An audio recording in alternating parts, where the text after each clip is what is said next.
রাসেল আছি সাথে। আর শুরু হয়ে গেল ভূত এফএম। আপনাদের সবাইকে স্বাগত জানাচ্ছি ভূত এফএমে আজকে।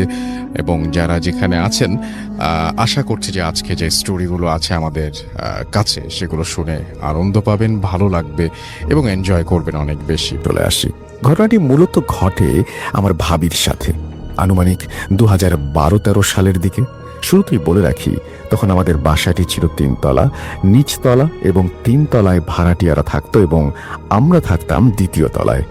আমরা 4 ভাই 1 বোন। বোনের তখন বিয়ে হলেও উঠিয়ে দেয়া হয়নি, তাই সে আমাদের সঙ্গেই থাকতো। আমাদের বাসার রুম ছিল 3টি, যার একটায় থাকতো আব্বু আম্মু আর ছোট ভাই।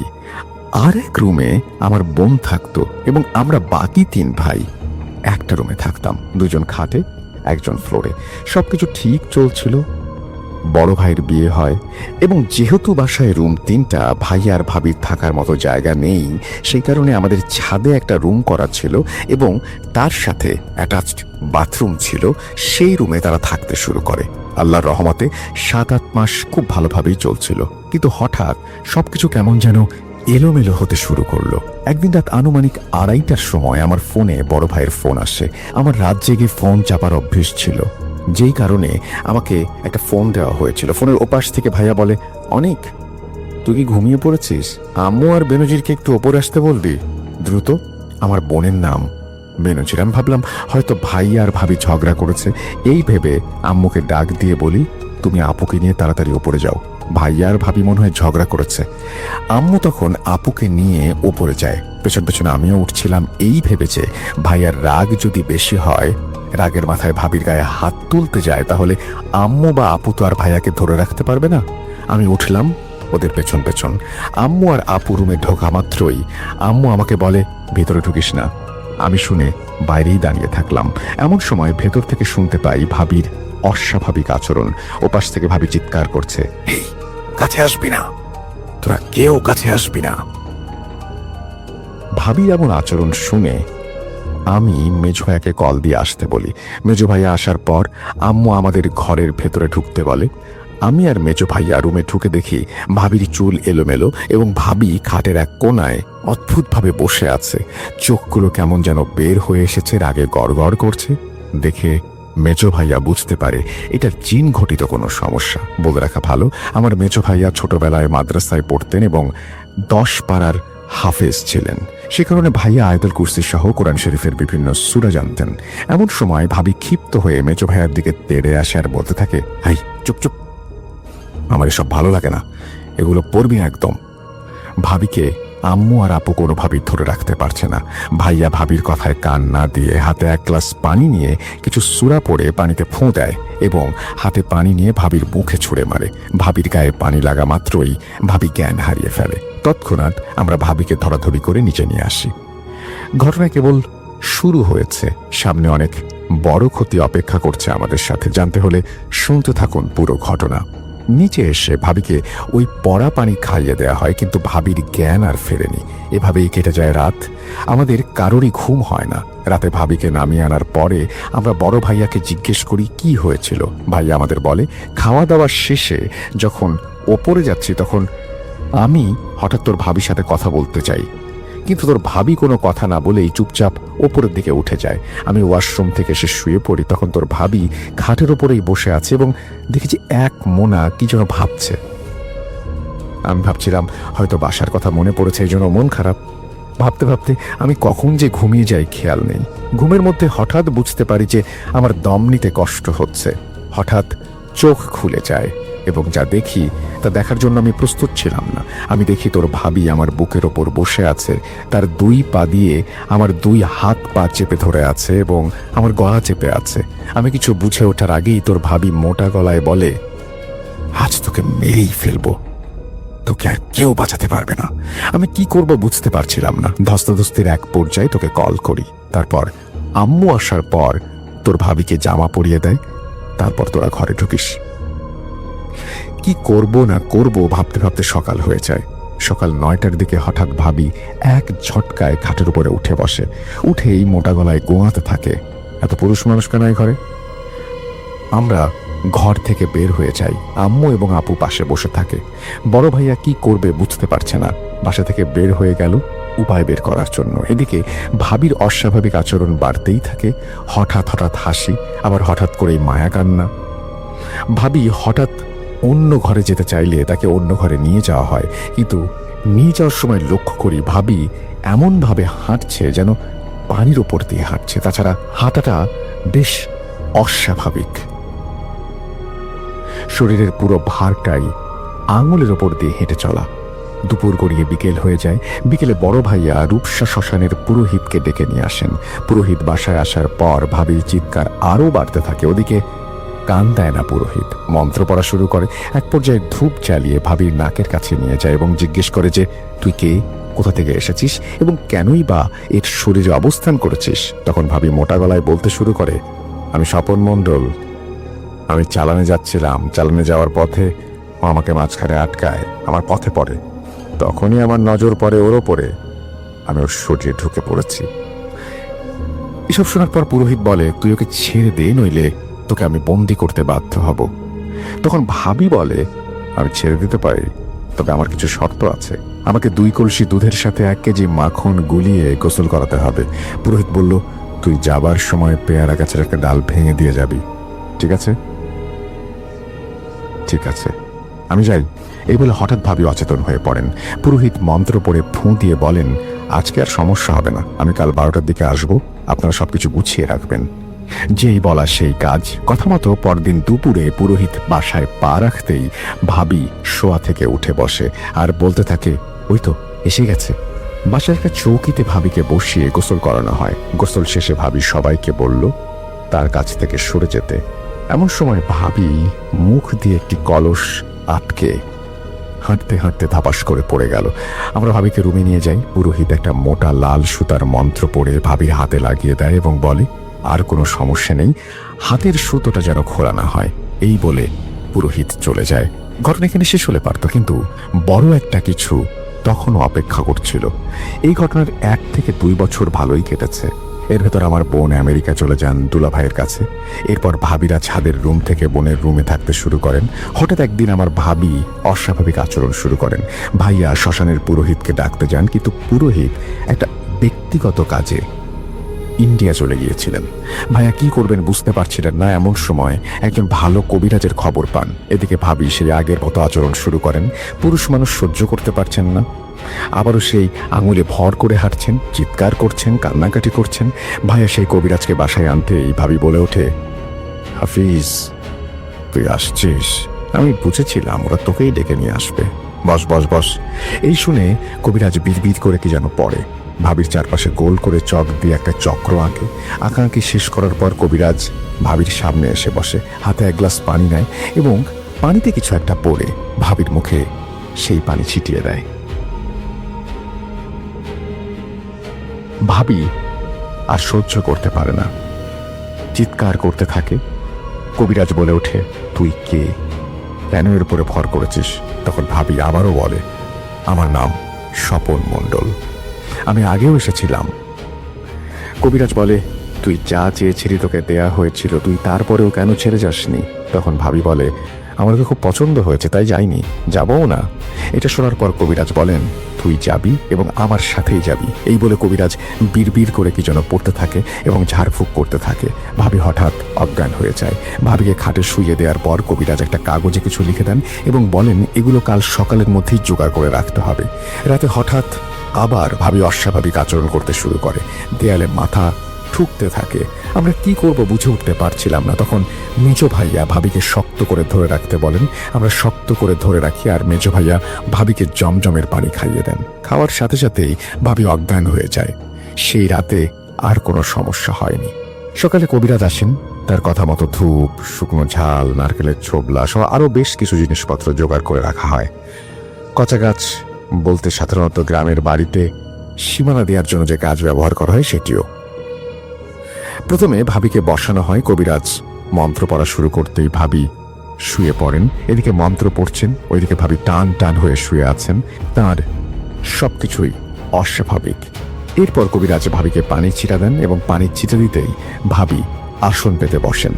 এরপর কবিরাজ ভাবির চারপাশে গোল করে একটা চক্র আঁকেন এবং বিভিন্ন জিনিসপত্র রাখেন তার চারপাশে, যেমন কঙ্কালের মাথা, হাড্ডি, পাখি ইত্যাদি।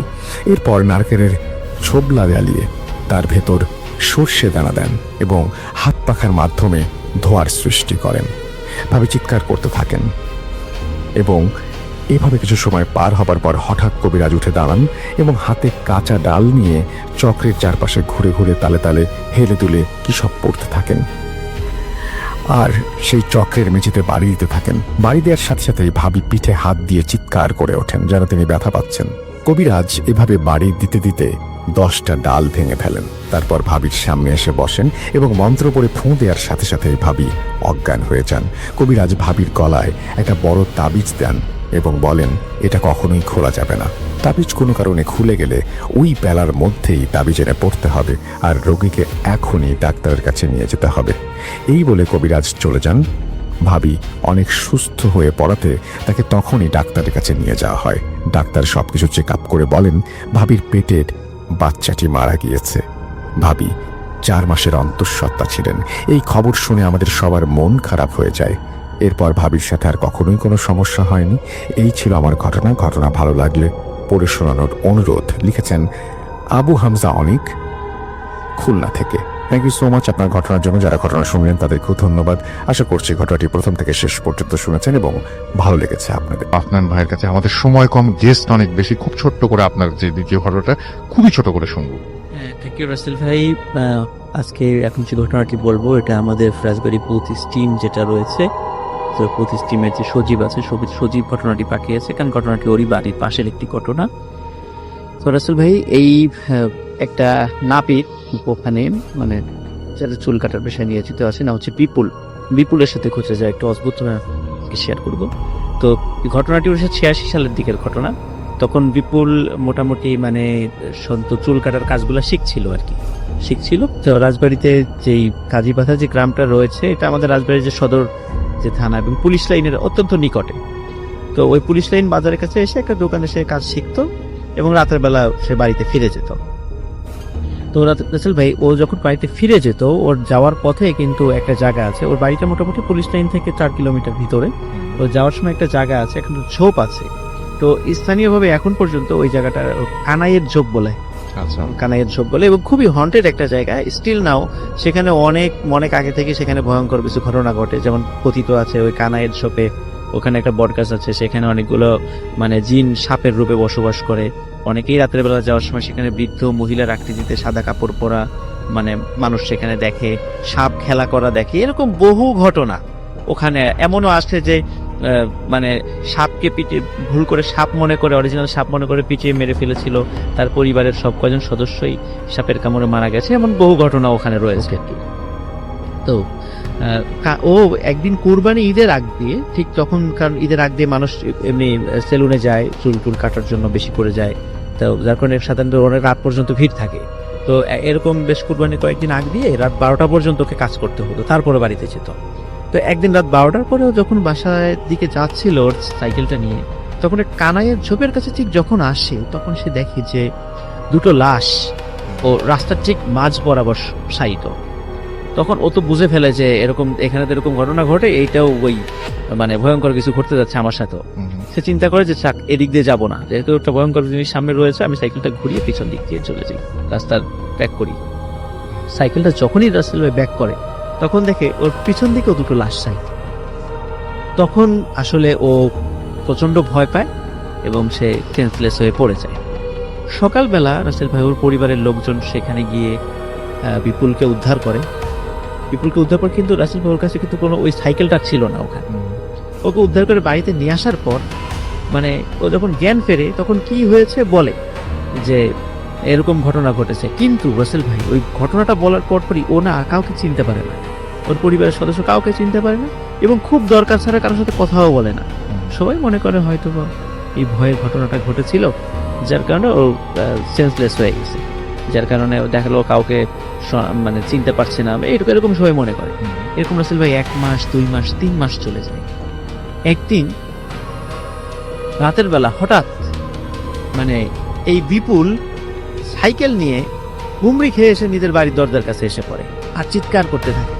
আসার সেন্সলেস হয়ে যায়। বাড়ির লোকজন বের হওয়ার পর দেখে বিপুল সাইকেল নিয়ে বাড়ির উঠানের সামনে সেন্সলেস হয়ে পড়ে আছে। তো ওকে তাড়াতাড়ি করে মানে পানিটা নিয়ে দিয়ে জ্ঞান ট্যান ফেরানো হয়। জ্ঞান ট্যান ফেরানোর পর বাড়ির লোকজন বলে কি ব্যাপার, তুই তো ঘুমিয়েছিলি, তুই আবার সাইকেল নিয়ে কোথায় গেলি? বলে যে ঘুমাইয়াছিলাম কোথায়, আমি তো মাত্র মানে আমার ওই সেলুনের কাজ শেষ করে ফিরছি। ওই সেলুনের কাজ ফিরছি মানে তুই তো রাতেবেলা খাওয়া দাওয়া করে তুই ঘুমালি, আর এখন আমাদের সবাইকে চিনতে পারছিস, কিভাবে চিনতে পারছিস? তুই তো কিছুদিন আগেও চিনতে পারতি না।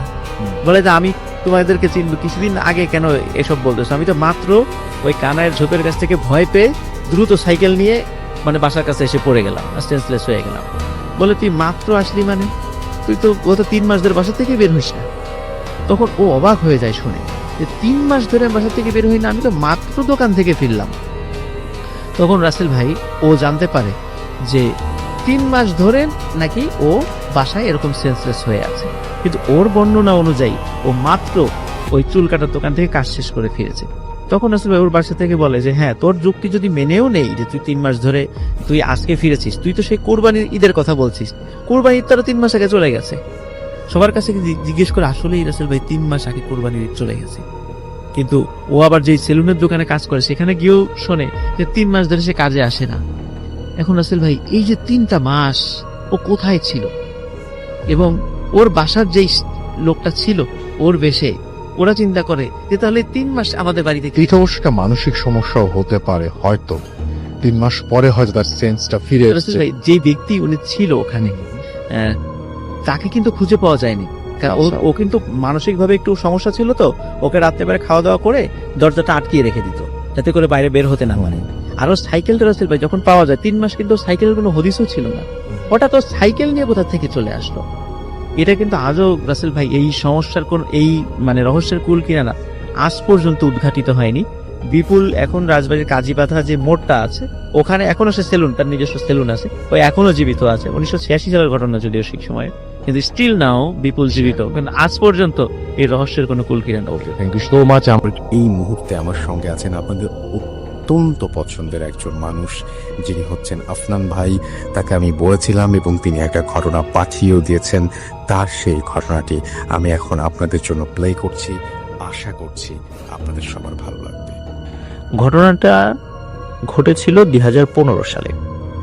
ঘটনাটি যেখানে ঘটেছিল, যার সাথে ঘটেছিল এবং যারা যারা এই ঘটনার সঙ্গে জড়িত ছিল, অবশ্যই তাদের নাম প্রকাশ করা যাবে না, এবং এটা কেন যাবে না সেটিও আমি ঘটনার শেষে বলে দিচ্ছি। তো ঘটনাটি যার সঙ্গে ঘটেছিল উনি একজন ব্যবসায়ী ছিলেন। তো উনি ওই শহরের এক সাইড দিয়ে উনি যাচ্ছিলেন আর কি, মানে শহরের ভিতরে এক জায়গা থেকে আরেক জায়গায় যাচ্ছিলেন। তো রাস্তা পার হওয়ার সময়, মানে রাস্তা পার হওয়া বলতে রাস্তা ক্রস করার সময় না, রাস্তার পাশ দিয়ে যাওয়ার সময় উনি যেটি হন সেটি হচ্ছে মানে একটা দুর্ঘটনার শিকার হন। একটি পিকআপ এবং সামনে থেকে আসা একটা অটো রিক্সা বা সিএনজি জাতীয় কিছু একটা হবে। তো এই দুইটার মানে মাঝখানে পড়ে যায়, মানে এই দুইটা যখন সাইড নিয়ে যাচ্ছিল, আমরা অনেক সময় মানে রাস্তার পাশে যদি পিকআপ দাঁড়িয়ে থাকে বা অন্য কোনো গাড়ি দাঁড়িয়ে থাকে আমরা এটার সাইড দিয়ে যাই না, তো উনি ওরকম সাইড দিয়ে যাচ্ছেন। তবে উনি রাস্তার পাশে যে পায়ে হাঁটা অংশটা থাকে সেদিক দিয়ে না গিয়ে রাস্তার পাশে যে গাড়ি চলার অংশ সেদিক দিয়ে যাচ্ছিলেন, আর অপোজিট থেকে আসা আরেকটি গাড়ি আসছিল। তো উনি যেটা হয় সেটা হচ্ছে ওই দুই গাড়ির মাঝখানে পড়ে যান, সামনাসামনি মাঝখানে না, ওইটা যখন ক্রস করে যাচ্ছিল ওর মধ্যবর্তী জায়গায় জায়গাটা খুবই কম ছিল, তো ওইখানে প্রচন্ড চাপা খান আর কি। আর এই চাপ খাওয়ার সঙ্গে সঙ্গে উনি মারাত্মকভাবে আহত হন। ওনাকে রক্তাক্ত অবস্থায় খুলনার একটি হসপিটালে ভর্তি করা হয়। অধিক মাত্রায় রক্তক্ষরণের ফলে তার হৃৎপিণ্ড কাজ করছিল না, তার পালস পাওয়া যাচ্ছিল না। কর্তব্যরত চিকিৎসক তাকে মৃত ঘোষণা করেন। ঘটনাটি এত দ্রুত ঘটেছিল যে ওনার আত্মীয় স্বজনদের কাছে খবর দেওয়ার মতো কোনো উপায় ওই সময় ছিল না, কারণ তার পকেট থেকে কোনো ঠিকানা বা এগুলো মানে পাওয়া যায়নি। আর একটা সমস্যা হলো উনি যখন ওই অ্যাক্সিডেন্ট করেছেন ওখানে, তো ওই সময় ওনার পকেট থেকে ওনার মোবাইল, মানি ব্যাগ এই কিছু ভদ্রলোকেরা নিয়ে চলে গেছে।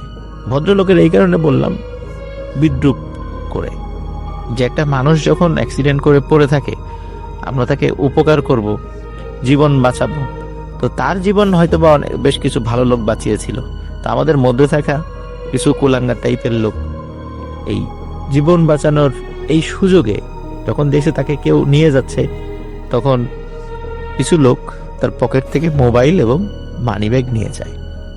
এখন মানিব্যাগের মধ্যে তার ভোটার আইডি কার্ড ছিল, অন্যান্য প্রয়োজনীয় ভিজিটিং কার্ড ছিল, আর মোবাইল ফোনে তো তার পরিবারের নাম্বারগুলো ছিলই। তো তার তো ঠিকানা পাওয়া যাচ্ছে না, এখন কি করা যায়? ওদিকে তার পরিবারের লোকজন তাকে খুঁজে না পেয়ে ফোনে পাচ্ছে না, ফোন বন্ধ, কারণ যে ভদ্রলোক ফোন চুরি করেছেন তিনি তো ফোন বন্ধ করে রেখেছেন, যেটা হয় আর কি স্বাভাবিকভাবে, চুরি করার পরে ফোন বন্ধ করে রাখা। তো হেন পরিস্থিতিতে তার পরিবারের সদস্যরা তো তন্ন তন্ন করে খোঁজা শুরু করেছে, এ কোথায় গেল, কি হলো, ফোন নাম্বার বন্ধ। এদিকে হসপিটাল কর্তৃপক্ষ তার পরিচয় পাচ্ছিল না। তো এরকম একটা পরিস্থিতি। তখন ওই সময় আবার একটা অকেশন চলতেছিল, হয়তো বা আমাদের যতদূর আমার মনে পড়ে ঈদ বা এই টাইপের কোন একটা ফেস্টিভ্যাল, মুসলিম ফেস্টিভ্যাল। এই কারণে হসপিটালে মানুষের উপস্থিতি, মানুষ বলতে বোঝাচ্ছি যে স্টাফ, তারপর নার্স, ডক্টর, এনাদের উপস্থিতি স্বাভাবিকের তুলনায় অনেক কম ছিল। আর এই কারণে ওই সময় যখন ওই ভাইকে কর্তব্যরত চিকিৎসক মৃত ঘোষণা করেন, তখন এর পরবর্তীতে যেটা হয় সেটা হলো, যেহেতু এইটা একটা অ্যাক্সিডেন্টে মৃত্যু, পোস্টমর্টেমের প্রয়োজন হয় নিয়ম অনুযায়ী। আর ওই সময় পোস্টমর্টেম করার জন্য যে ডাক্তারকে উপস্থিত থাকতে হবে ডোমের পাশে, সেই ডাক্তার তখন উপস্থিত ছিল না। তো বলা হয় যে পরের দিন সকালবেলা ডাক্তার আসবেন, তখন পোস্টমর্টেম করা হবে। তো এই পর্যন্ত কি করতে হবে, লাশটা হিম ঘরে রাখতে হবে। তখন বেশ গরমের সময় এই ঘটনাটি ঘটেছে আর কি। তো প্রচন্ড গরম, যেহেতু নর্মাল মর্গে রাখলে তো লাশ পচে যেতে পারে, এই জন্য হিমঘরের বেশ কয়েকটা অংশ আছে। কিছু হচ্ছে ফ্রিজিং রুম, মানে ছোট ছোট বক্স, ছোট বক্স বলতে এটা মানুষের ডেড বডি রাখার জন্য যে ধরনের বক্স থাকার দরকার সেই বক্স থাকে, ওর ভিতরে ডেড বডি রাখা হয়। আর একটা আছে তো যেটা হলো যে বড় রুমের মতো, সেখানে -3-4 ডিগ্রি সেলসিয়াস এরকম টেম্পারেচার থাকে। তো সেখানে ওই ডেড বডিকে রাখা হয়, মানে ওই টেম্পারেচারে ডেড বডি ফ্রিজ হয়ে যায় না, মানে বরফ হয়ে যায় না, বাট পচন থেকে সাময়িকভাবে রক্ষা করা যায় আর কি। তো ওনাকে কি করা হলো, ওই ধরনের একটা রুমে রেখে দেওয়া হলো,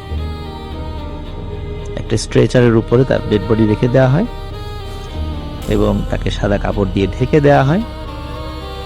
তারপর ওই রুম বন্ধ করে দিয়ে ডাক্তাররাও চলে যায়, হসপিটাল কর্তৃপক্ষ নাই। ওদিকে ওই সময় ডোমো উপস্থিত নেই, ডোমো সে চলে গেছে, তার বাড়িতে নাকি কি কাজ আছে, এই জন্য সেও অনুপস্থিত। আর ডোম এই কারণে অনুপস্থিত, যেহেতু ডাক্তার নাই, মানে আজকে রাতে অধিকাংশ সবাই ছুটিতে, যেহেতু লাশ কাটা হবে না, তো ডোম চিন্তা করেছে যাই আমি এই সুযোগে একটু বাড়িতে পরিবার পরিজনের সাথে একটু সময় কাটিয়ে আসি, এই চিন্তা করে সেও অনুপস্থিত ছিল। চিন্তা করেছে সকালে আসবো। এদিকে ঘটে যায় একটি ভয়ানক ঘটনা। শুরুতে বলেছিলাম এই ধরনের ঘটনা হয়তোবা 1 কোটিতে 1টি ঘটে কিনা সেটিও সন্দেহ। যেই ভাইকে তার মানে মৃত হিসাবে কর্তব্যরত চিকিৎসক মৃত ঘোষণা করেছিলেন, ওনাকে মানে উনি হঠাৎ রাতের বেলা ফিল করেন তার পালস ফিরে এসেছে, তার জ্ঞান ফিরে এসেছে। তিনি যখন চোখ খোলেন, চারদিকে ঘুটঘুটে অন্ধকার। প্রচন্ড ঠান্ডায় তিনি জমে যাচ্ছিলেন। তিনি চিন্তা করছেন কি ব্যাপার, এত অন্ধকার কেন, আমি কোথায়? তিনি কিছুই মনে করতে পারছিলেন না। অনেক কষ্টে তিনি মনে করতে পারেন, ও আমি তো একটা অ্যাক্সিডেন্ট করেছিলাম, এরপর তার কিছু মনে নেই। উনি চিন্তা করলেন, তাহলে কি অ্যাক্সিডেন্ট করার পর আমার দৃষ্টিশক্তি চলে গেল? উনি বোঝার চেষ্টা করছিলেন প্রথমে তার দৃষ্টিশক্তি চলে গিয়েছে কিনা, না তো এত অন্ধকার কেন লাগছে। তো উনি ফিল করলেন যে না, তার দৃষ্টিশক্তি ঠিকই আছে, কারণ মর্গের যেই জায়গাটাতে তাকে রাখা হয়েছিল ওই জায়গার মানে ওই দেয়ালের একদম উঁচুর দিকে কাঁচ লাগানো আছে, এবং সেই কাঁচের পরিমাণ খুবই অল্প। যেহেতু এটা পুরোটা ফ্রিজিং রুমের মতোই বলা চলে আর কি, তো ওই দিক দিয়ে হালকা আলো প্রবেশ করছিল। তো ওটা দেখে উনি বুঝতে পারলেন উনি একটা ঘরের মধ্যে আছেন এবং ওই পাশটাতে আলো আছে। এখন ওই আলো এত কম আলো যে ওই রুমের মধ্যে ওইটুকু আলোয় কোনো প্রভাবই পড়ছে না, রুমের অন্ধকার মোটেও কাটছে না, জাস্ট ভেতর থেকে বোঝা যাচ্ছে যে বাহিরে আলো জ্বলছে, এরকমটা আর কি। তো উনি চিন্তা করলেন যে উনি কোথায় শুয়ে আছেন বা বসে আছেন, এই চিন্তা করলেন। উনি হাত দিয়ে বুঝতে পারলেন একটা স্টিলের স্ট্রেচারের উপরে উনি শুয়ে আছেন। তারপর উনি উঠে বসেন। বসার পর আমার তো প্রচন্ড ঠান্ডা লাগছে।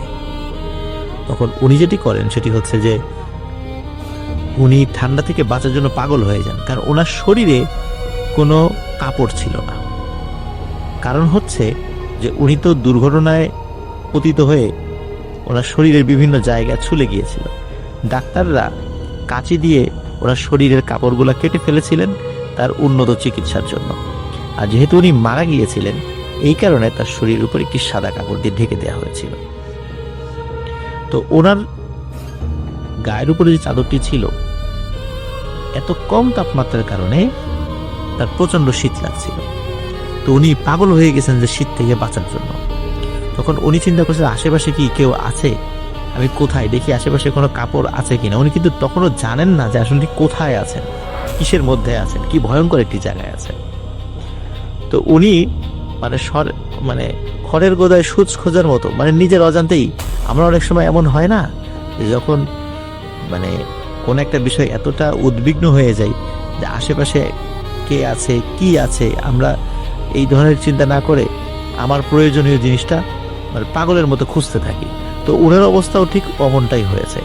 পাগলের মতো উনি কাপড় খোঁজা শুরু করেছেন, কারণ উনি শীতে ওনার অবস্থা মানে প্রচন্ড খারাপ হয়ে যাচ্ছে।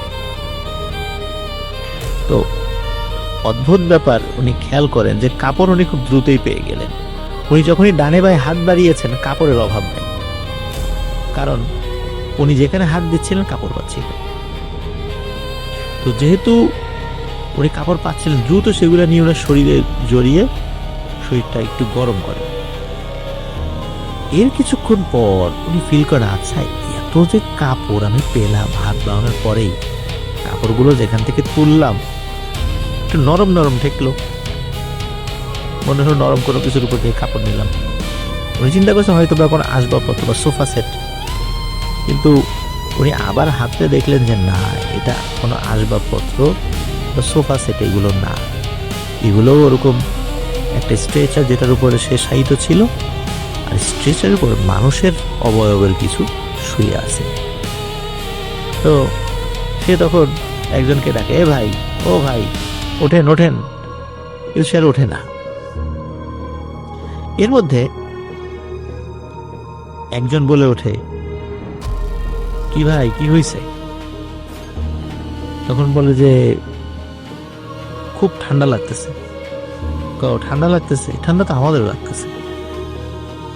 তো বলে যে আমি কোথায় আছি? বলে কোথায় আছি সেটা কি আপনি দেখতে চান? বলে হ্যাঁ দেখতে চাই। তাহলে একটু অপেক্ষা করেন, লাইটটা দিই। উনি আবার মনে করেছিলেন উনি হয়তো বা হসপিটালের বেডে শুয়ে আছেন, আর যেহেতু রাত, এই কারণে সবাই যাতে ভালো করে ঘুমাতে পারে এই জন্য ওই রুমের লাইট বন্ধ করে রাখা হয়েছে। তো উনি আবার ওই যেই ব্যক্তি কথা বলে উঠেছে তাকে বলতেছেন যে ভাই লাইটটা দেয়া যাবে, অন্ধকারে তো কিছুই দেখি না। তখন তিনি বলেন যে আচ্ছা ঠিক আছে, লাইট দিচ্ছি। এ কথা বলার পর সত্যি লাইট জ্বলে ওঠে। জ্বলার পর উনি যেই জায়গাটাতে আছেন সেটা যে আসলে কি জায়গা সেটা উনি নিজে আবিষ্কার করেন যে সেটি একটা মর্গ। সেখানে অনেকগুলো লাশ রাখা আছে। এটা লাশ কাটা ঘর না, বাট লাশ রাখা আছে। তো উনি এই দৃশ্য দেখে প্রচন্ড ভয় পান। তিনি তার পাশের লোককে বলেন, ভাই এখানে শুধু লাশ আর লাশ। বলে, হ্যাঁ ভাই এখানে লাশ আর লাশ, কিন্তু জীবিত ব্যক্তি আমরা মাত্র 2 জন। বলে যে আপনিও জীবিত?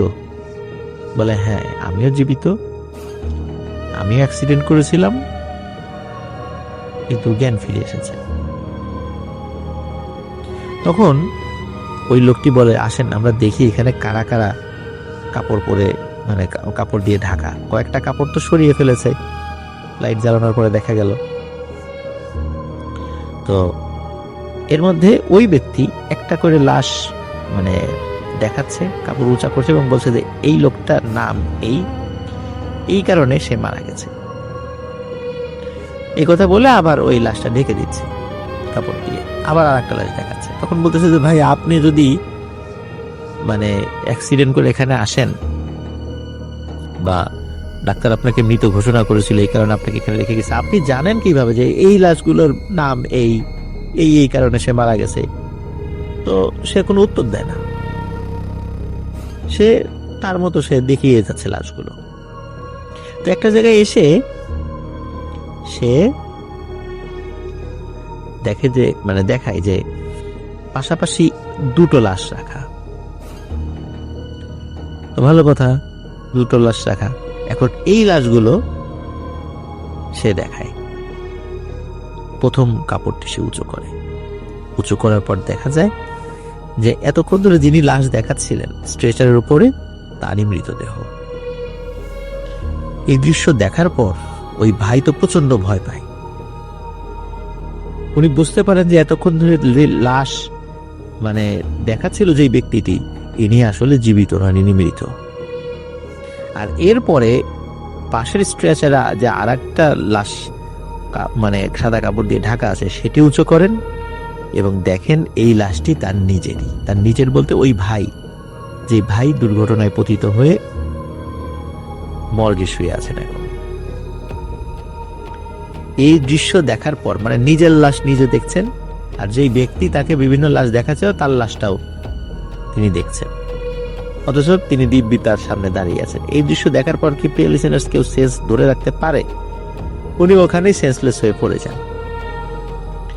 ওনার যখন সেন্স ফেরে তখন নিজেকে আবিষ্কার করেন সেই একই জায়গায়, একই ঘরে, চারদিকে ঘুটঘুটে অন্ধকার।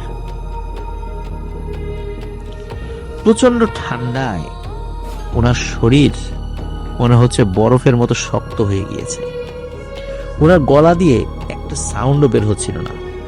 প্রিয় লিসেনার্স, শীতকালে আপনারা খেয়াল করবেন যে আমরা যদি প্রচন্ড শীতের মধ্য থেকে আমরা ঘরে ঢুকি, ঘরে ঢোকার সাথে সাথে বেশ কিছু সময় আমরা কিন্তু কোনো শব্দই উচ্চারণ করতে পারি না। আস্তে আস্তে স্বাভাবিক হই, কোনো গরম পানি যখন খাই বা চা কফি খাই, তারপর আস্তে আস্তে কণ্ঠস্বরটা স্বাভাবিক হয়। আর উনি এতটা ঠান্ডার মধ্যে থেকে কিভাবে তার কণ্ঠস্বর ভালো থাকবে? আর এরকম ভয়ের ঘটনা ঘটার পর আর কেউ কি কথা সহজে বলতে পারে? উনি শব্দ করার চেষ্টা করছিলেন, উনি চিৎকার করার চেষ্টা করছিলেন, কিন্তু পারছিলেন না, কারণ ওনার গলা দিয়ে কোনো স্বরই বের হচ্ছিল না। তো এই অবস্থায় উনি কতক্ষণ ছিলেন তার মনে নেই, তবে ওই অবস্থার কিছু সময় পর তিনি হয় ঘুমিয়ে পড়েন বা অজ্ঞান হয়ে পড়েন, দুটার একটা ঘটেছে। তার যখন আবারও জ্ঞান ফেরে তখন দেখে যে রাতের বেলা যই আলো মানে যতটুকু আলো দেখেছিল এখন মনে হচ্ছে তার থেকে একটু বেশি আলো। তখন তিনি বুঝতে পারেন যে মনে হয় সকাল হয়ে গিয়েছে। প্রিয় লিসেনার্স, আমি শুরুতেই বলেছি আপনাদের মনে হতে পারে যে এরকম ফ্রিজিং রুমে মানে আলো আসলো কোত্থেকে।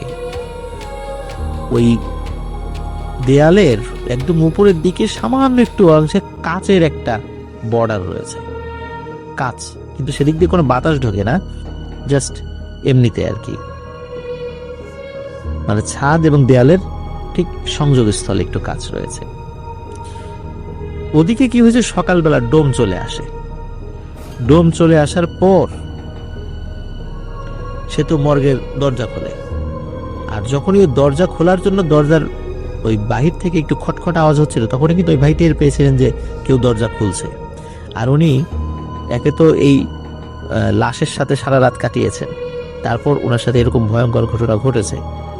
উনি কি করেছেন, ওই মানে যখন বুঝতে পেরেছেন যে যেদিক থেকে শব্দ আসছে, দরজা শব্দ, উনি ওই শব্দ ধরে ওইদিকে দৌড় দেওয়ার চেষ্টা করেছেন। ওদিকে মর্গের দরজা খোলার সাথে সাথে ডোম দেখছে যে সাদা কাপড় পরা এক লাশ তার দিকে দৌড়ে আসছে। এই দৃশ্য দেখার পর উনি এক টান দিয়ে দরজা আবার লাগিয়ে দিয়ে ও বাবা গো মা গো, ভূত ভূত বলে দৌড়ানো শুরু করেছেন। দৌড়ে সরাসরি ডক্টরস রুমের ভিতরে চলে যান, বলেন যে মর্গের মধ্যে ভূত, লাশ জীবিত হয়ে গেছে। সবাই বলে যে তুমি রাত্রে কি মানে একটু বেশি টেশি খাইছো, মানে অতিমাত্রায় খাওয়ার কারণে এখনো জ্ঞানে আসতে পারো না, এখনো মাতাল অবস্থায় আছো। তো তিনি বলছেন যে না, আমি রাত্রে এক ফোঁটা মদও ধরিনি, আমি সম্পূর্ণ সেন্সে আছি, বিশ্বাস না হয় আপনারা চলেন। কেউ বিশ্বাস করে না। যাই হোক, সে যখন বলে যে বিশ্বাস মানে তাকে করার জন্য অনেক রিকোয়েস্ট করে, অবশেষে একজন ডাক্তার এবং আরো কয়েকজন স্টাফ তারা আসে। তারা আসার পর আবার এইবার কি হয়েছে, ওই দরজা যখন বন্ধ করে দিয়েছিল বাহির থেকে আবার, তখন ওই দরজার পাশেই উনি বসেছিলেন, এই আশায় বসেছিলেন যে আবার দরজা খুলবে। তো ওনারা এসে যখন আবার দরজা খোলেন, তখন দরজার সাথে যেহেতু উনি হেলান দিয়েছিল, উনি মানে একটু বাহির দিকে পড়ে যান এবং পড়েই নজরা শুরু করেন। আবার উনি উঠে দাঁড়িয়ে মানে এতটা ভয় পেয়েছিলেন যে মানুষকে জড়িয়ে ধরার চেষ্টা করছিলেন। প্রচন্ড ঠান্ডা, তো ঠান্ডার মধ্যে ছিলেন আর কি। তো ওই দৃশ্য দেখে ওই ডাক্তাররা ও বাবা গো মা গো ভূত ভূত বলে তারা দৌড়াদৌড়ি শুরু করে। যে লোকগুলো ছিল তারাও যেদিকে পারে দৌড়াদৌড়ি শুরু করেছে। এদিকে হসপিটালের মধ্যে মানে চিৎকার চেঁচামেচি শুরু হয়ে যায়। লাশ কাটা ঘরে লাশ উঠে বসেছে, লাশ কথা বলে, লাশ দৌড়াদৌড়ি শুরু করছে। তো এটা যে চারদিকে চাউর হয়ে গেল, চারদিকে আতঙ্ক বিরাজ করা শুরু করলো। লোকজন আরো এগিয়ে আসলো এবং এগিয়ে এসে দেখে যে না, আসলে লাশ না, যাকে গত রাতে মৃত ভেবে ডেথ সার্টিফিকেট দেওয়া হয়েছিল, সে দিব্যি জীবিত। তখন সেই ইশারা ইঙ্গিতে বোঝা যায় তার অবস্থা খারাপ। তখন লোকজন তাকে ধরে শরীর গরম করে, গরম করার পর আস্তে আস্তে সে কথা বলতে পারে। তাকে চা কফি খেতে দেওয়া হয়, সে আস্তে আস্তে খেয়ে তার কণ্ঠস্বর একটু একটু করে ফিরে আসতে থাকে। তখন তার বাড়িতে খবর দিতে বলে। তার বাড়িতে খবর দেওয়ার পর লোকজন চলে আসে। লোকজন কিন্তু জানতোই না এই অবস্থা। তখন তার আত্মীয় স্বজনরা প্রচন্ড ক্ষিপ্ত হয় ডাক্তারদের উপরে, যে এইভাবে একটা মানুষকে কোনো ধরনের পরীক্ষা নিরীক্ষা, ওইভাবে মানে গভীর কোনো পরীক্ষা নিরীক্ষা ছাড়াই তাকে মৃত বলে লাশ মানে লাশের ঘরে পাঠিয়ে দেওয়া, এটা কোন যুক্তিতে ঠিক? আর সে যদি মৃত হবে, এখন জীবিত হলো কিভাবে? এই নিয়ে প্রচন্ড হই হট্টগোল সৃষ্টি হয়ে যায়। ওদিকে কি হয়, যে ডাক্তার তাকে ডেথ সার্টিফিকেট দিয়েছিলেন, তিনি তো একটা মস্ত বড় ভুল হয়ে গেছে তার। এটা অন্যায় না, এটা ভুল, কারণ উনি তো ইচ্ছা করে এটা দেননি। কিন্তু এই বিষয়টা যেহেতু খুবই স্পর্শকাতর একটা বিষয় ছিল, তখন ওই ডাক্তারও ভয় পান যে যদি রোগীর পরিবার যদি মামলা করে তাহলে সমস্যা। ডাক্তার বিসিএস পরীক্ষা দিয়ে সদ্য জয়েন করেছিলেন। তো উনি বিবাহিত ছিলেন, কন্যা সন্তান ছিলেন ছোট। এখন উনি তো অনেক কষ্ট করে চাকরিটা পেয়েছেন। ওনার এই ভুলের কারণে যদি চাকরি চলে যায় তাহলে কি হবে? ওই ডাক্তার কি করেছিলেন, ওই ভাইয়ের বাড়িতে এসেছিলেন, তার পরিবারের সদস্যদের সাথে কথা বলেছিলেন এবং নিজের ভুলের জন্য ক্ষমা প্রার্থনা করেন এবং তারা যেন এই বিষয়টা নিয়ে আর কোনো আইনগত পদক্ষেপ না নেয় সেই জন্য খুব আকুতি মিনতি করেন। ওই ভাইয়ের পরিবার ডাক্তারের কথা মেনে নেয়, এই বলে মেনে নেয় যে আসলে সে তো মরেই গিয়েছিল, আল্লাহ তাআলা তাকে ফেরত দিয়েছেন, আপনি কোনো ভুল করেননি, আল্লাহই তাকে জীবিত করেছেন। হয়তোবা তার পালস বন্ধ ছিল, হার্টবিট বন্ধ ছিল, এটা অনেক সময় হয়। আপনি তো পরীক্ষা করে যেহেতু পালস বা হার্টবিট পাননি, স্বাভাবিকভাবে আপনি মৃত ঘোষণা করেছেন। আপনার জায়গায় আমরা থাকলে সেটাই করতাম, সুতরাং আপনি কোনো অন্যায় করেননি। আর যেহেতু আমাদের পরিবারের সদস্য আবার আমাদের কাছে ফেরত চলে এসেছে, এটাই আমাদের জন্য আনন্দের বিষয়। আমরা এটা নিয়ে আর কোনো পদক্ষেপ নেব না, আমরা ভুলে গেছি সবকিছু, আপনি নিশ্চিন্ত মনে চলে যান। তো তিনি আশ্বস্ত হয়ে চলে যান এবং সত্যি ওই ভাইয়ের পরিবার থেকে এটা নিয়ে আর কোনো পদক্ষেপ নেওয়া হয়নি। ওই ভাই খুলনা শহরের একটি মোটর গ্যারেজ পরিচালনা করেন, খুব ভালো একজন মানুষ। এরপরে তিনি হুজুর হয়ে গেছেন একদম, কারণ আল্লাহ তাআলা তাকে দ্বিতীয় জীবন দান করেছেন। তিনি এখন ভালো আছেন। তাকে কিন্তু অনেক রিকোয়েস্ট করা হয়েছিল যে আপনার একটা ছোট্ট ভিডিও করি, উনি রাজি হন না, কারণ উনি চাচ্ছিলেন না এই বিষয়টা নিয়ে আবার এটা নিয়ে কথা উঠুক, আবার নতুন করে মিডিয়ার খোরাক হোক, এই সমস্ত বিষয়গুলো এটা উনি চাচ্ছিলেন না। যার কারণে উনি বলেছিলেন যে নাম প্রকাশ না করার শর্তে, কোন হসপিটাল, কোন ডাক্তার, এগুলো না বলার শর্তে এটা বলা যাবে, কিন্তু কোনোভাবেই তিনি তার কোনো লিখিত স্টেটমেন্ট বা ভিডিও বা অডিও কোনো স্টেটমেন্ট দেবেন না। তো এই কারণে আমরা নাম বা অন্যান্য যেই জায়গাগুলো, এই জায়গাগুলো কোনো কিছুই বলতে পারলাম না।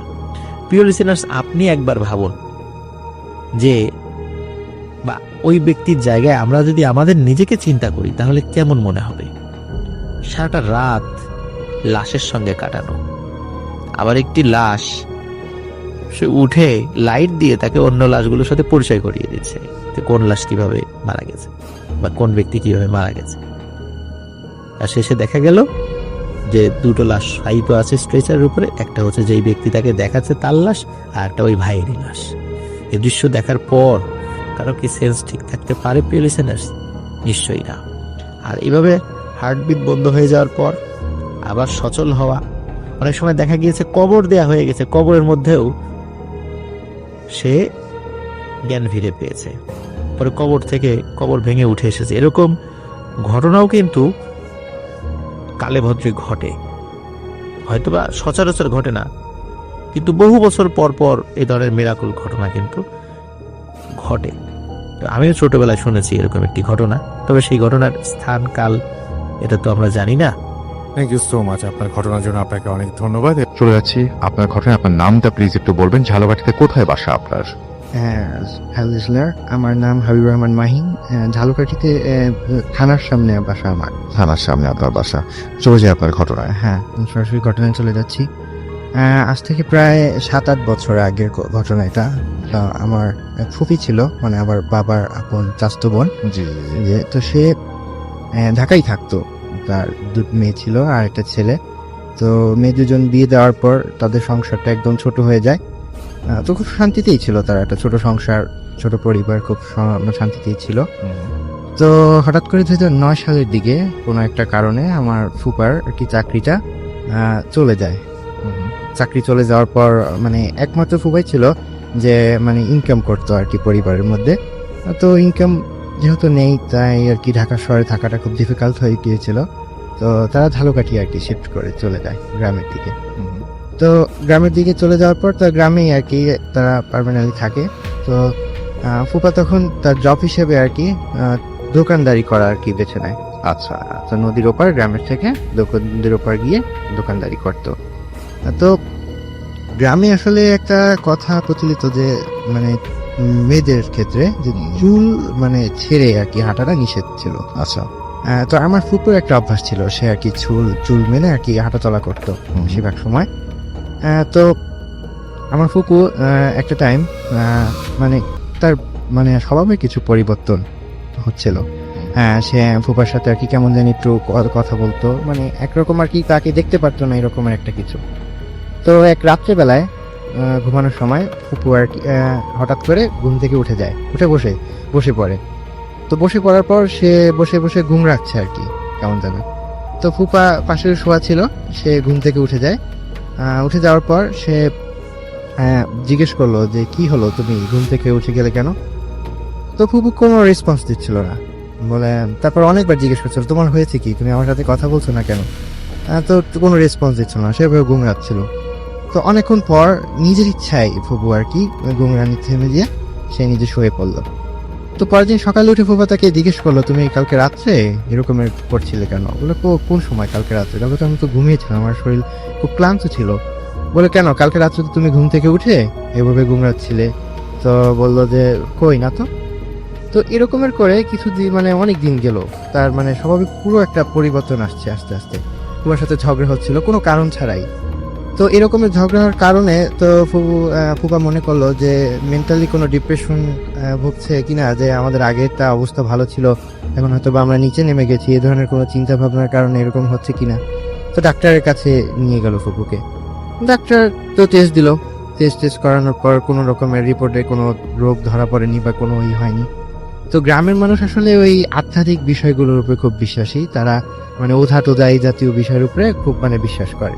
তো আশেপাশ থেকে পরামর্শ দিয়েছিল যে আপনারা এই দেখেন ওঝা দেখান বা কোনো ভালো একটা আলেম ওলামা দিয়ে দেখান যে কিছু হয়েছে কিনা। তারা কিছু হলেই আর কি বা এগুলার জন্য পরামর্শ দেয়। তো এক হুজুর আছে আর কি, মানে আমার ওই গ্রাম থেকে প্রায় আরো 2-3টা গ্রাম পরে। তো উনি খুব মানে ভালো মানে দেখতে পারে। তো উনি করছে কি মানে ওনার আর কি এসে কাজও হয়, উনি বছরে একবার আসেন আর কি। উনি এসে চাকরি করে, মানে আদালতে চাকরি করে। তো উনি একবার আসে, তো ওনার কাছে সরাসরি নিয়ে গিয়েছিল। নিয়ে যাওয়ার পর তো সিএল যখন ফুপু আসছিল তো ফুপুকে বসানো হলো। তো হুজুর আসলো, হুজুর আসার সাথে সাথেই ওনার দিকে যখন তাকালো হুজুর বলল যে আমি সরি। এখন ফুপু জিজ্ঞেস করলো সরি মানে, বিষয়টা বুঝলাম না। বললো যে আপনার সাথে আমি আলাদাভাবে 5 মিনিট কথা বলতে চাই। বলে আচ্ছা ঠিক আছে। তো ফুপুকে শরীর দিয়ে আলাদাভাবে যখন রোগী সব দেখা হলো আলাদা কথা বলতে চলো। বলে দেখেন আপনার স্ত্রীর উপরে একটা বদজিন আচর করেছে, যেটা আমার সাধ্যের মধ্যে নাই। আর দ্বিতীয় কথা, এর বিরুদ্ধে যদি আমি লড়তে যাই তাহলে আমারও ক্ষতি হতে পারে, এমনকি আমার পরিবারেরও ক্ষতি হতে পারে। তো বললো যে তা আমি কি করতে পারি? বলে দেখেন আপনি অন্য কোনো ওঝা টোঝা এদের দিয়ে দেখান, বাট এই রিক্স আমি নিতে পারবো না। ঠিক আছে, তা অন্য কাউকে দেখালে হয়তো বা হতেও পারে। তো ফুবা তখন আর কি চলে আসলো। ফুবা তখন ওই বিষয়টাকে অতটা গভীরভাবে নেয়নি, আচ্ছা, যে কি না কি হয়েছে হঠাৎ করে অতটা বিশ্বাসের মধ্যে আনতে পারেনি। তো এরপর থেকে যে ঘটনাটা মানে এরপর থেকে যা ঘটছে তা একদমই বিশ্বাস করার মতো না, যা চোখে মানে ফুবা কখনো আদৌ আশা করেনি। এক রাত্রিবেলায় ফুপুকে পাওয়া যাচ্ছিল না, তো হঠাৎ করে সবাই খোঁজা শুরু করলো যে কি হয়েছে, ফুপুকে পাওয়া যাচ্ছে না। গ্রামের সবাই খোঁজা শুরু করলো। তো হঠাৎ করে মানে সারা রাত্র খোঁজার পর ফুপুকে পাওয়া গেল একটা বট গাছের উপরে, সিঁদুর পরানো বট গাছের উপরে। তো ফুপুকে অনেক রিকোয়েস্ট করা হলো যে নামো নামো নামো, তো ফুপু নামলো না। তাকে অনেকবার নামানোর চেষ্টা করলো, সে খুবই রাগী, সে নামবে না, তাকে নামানোই যাচ্ছে না। তো একটা সময় সে মানে দুর্বল হয়ে পড়লো, কেমন যেন মনে হচ্ছে ঘুরে পড়ে যাচ্ছে গাছ থেকে। তো এই সময় একজন গাছে উঠে তাকে ধরে নামালো। তো এরকম ধরে অনেক দিন অনেক চলছে। তো আমি আদৌ তখন এই কাহিনী আর কি এগুলো আমার জানা ছিল না। তো আমার এক দাদা মারা যায়, মানে আমার দাদার আপন ভাই, ছোট ভাই, আমার সম্পর্কে দাদা। তো আমার ফুপুর আবার সম্পর্কে আপন চাচা হয়। তো আমি মৃত্যু সংবাদ শুনে আমি গ্রামে গেলাম। গ্রামে যাওয়ার পর মানে পুকুর বাড়ি থেকে মানে অল্প কিছু দূর আর কি দাদার বাড়ি। তো আমি বাড়ি গিয়ে সবাইকেই দেখলাম, তার ফুপুকে দেখলাম না। তা আমি জিজ্ঞেস করলাম আশেপাশে যে ফুপু কেন আসলো না, তার তো আসার কথা, তা সে আসলো না কেন? তো বললো যে ফুপু তোমার, একজন আমাকে বললো তোমার ফুপুর কি হয়েছে, সে নাকি মরা বাড়ি আসতে পারে না, তার নাকি কি সমস্যা আছে। তো বললো যে আমি বললাম আচ্ছা ঠিক আছে আমি যে দেখছি। তো আমি হিটে ফুপু বাড়ি গেলাম। তো যাওয়ার সাথে সাথে ফুপু আমাকে জড়িয়ে কেঁদে দিল যে বাবা কেমন আছো এই সেই। আমি বললাম আমি মানে হ্যাঁ হাইটে দিয়ে বললাম যে ফুপু তুমি কেমন, যে তোমার চাচা মারা গেল তুমি মরা বাড়ি গেলে না, এটা কেমন? বলে বাবা আমি তো মরা বাড়ি যেতে পারিনি। বলে কেন মরা বাড়ি যেতে পারো না, এটা কেমন কথা? বলে বাবা আমি মরা বাড়ি গেলে ও আমাকে রাত্রেবেলা খুব মারে এবং ও আমাকে মানে প্রচুর জ্বালায়। আমি বলছি যে মানে কি মারে? আমি বললাম কি মারে? বললো ও হচ্ছে বদজিন। বলে বদজিন মানে এই টাইপের? আমি তত মানে ওটার উপরে ততটাই না। আমি তখন বললাম যে এগুলো কি বলো? বলে বাবা তুই বুঝবি না, আমার খুব মানে সমস্যা করে ও। তো বললো তারপর আমি মনে করে বসে অল্প কিছুক্ষণ পর তারপর চলে আসলাম। তো ফুবা অনেক ওঝা দেখিয়েছে, অনেকে দেখিয়েছে। তো অ্যাট লাস্ট একজন মানে শিববাড়ি আর কি, মানে ধালুকারি বিখ্যাত শিববাড়ি, তো এখানে ওঝা আছে। তো সেখানে এক ওঝাকে দেখালো। তো উনি 3টা তাবিজ দিয়েছিল। তো মোট 7টা তাবিজ লাগবে, 3টা তাবিজ দিয়েছিল। তো বললো যে 3টা আপাতত নেন, আরগুলো পরে দেব। তো ফুবা বললো যে সবগুলো একসাথে দিলে হয় কি? তখন তুমি উনি একটু মানে রিয়েক্ট করলো, যে মানে রাগ দেখালো যে আপনাকে যেটা বলছে সেটা করে। তো ওই তাবিজগুলো যখন ফুবুর গায়ে লাগানো হলো, তখন ফুবু মানে এক রাত্রেবেলা উঠে বলতেছে যে তুই পারবি না আমার সাথে এই করতে, তুই তাবিজ আনছিস, ঠিক আছে, তোর খবর আছে, তুই এগুলা করতে যাচ্ছিস, ঠিক আছে, বলতেছে তুই এই করতে যাচ্ছিস, এগুলা ঠিক না। তো বলছে যে মানে ফুবা বলছে যে তুমি কি বলছো? তো আসলে ফুবু তখন নিজের হয়ে বলছিল না, আসলে ও বলাচ্ছিল যে তুই তাবিজ লাগাইছিস, তোর খবর আছে, ঠিক আছে। হ্যাঁ, তারপরে মনে করেন একদিন বর্ষার সময় তখন আমার ফুপু তার ছেলেকে বললো যে তুই নদীর ওপার গিয়ে কেরোসিন তেল নিয়ে আসে। তো তখন বললো যে আম্মু বাসায় তো কেরোসিন তেল আছে, আমি কেন কেরোসিন তেল আনতে যাব? বলে আন, দরকার আছে, কালকে আবার কে যাবে কেরোসিন তেল আনতে? তো ছেলে বললো যে মা প্রতিদিনের মতো তুমি আমাকে আজকে চুমু দিলে না কেন? তো বললো যে দেখ বাবা, আমি যদি আজকে তোকে চুমু দিই তাহলে ও তোর ক্ষতি করবে। তাই বলে বাচ্চা তো ছোট মানুষও বোঝে নাই, তো ও চলে গেছে ওপার। তো রাত্রিবেলায় 9টার সময় আমার ফুবা তার ছেলে আসলো, এসে দেখলো যে ঘরের বাতি নিবানো। তো ফুবা বললো যে হয়তো বা তোর মা ঘুমিয়ে গেছে তাই বাতি নিবানো, তুই তোর মাকে দিয়ে ঘুম থেকে উঠা, আমি হাত পা ধুয়ে আসছি। তো পরবর্তীতে ফুবা যখন পুকুরে গেল পা ধুতে, তখন ও বাচ্চারা চিৎকার দিল জোরে, যে তখন ও দৌড়ে যেয়ে ফুবা দেখে যে ফুবু এটা দড়িতে ফাঁসি অবস্থায় ঝুলে আছে, আর মানে মাটি থেকে কিঞ্চিত হালকা শূন্যের উপরে।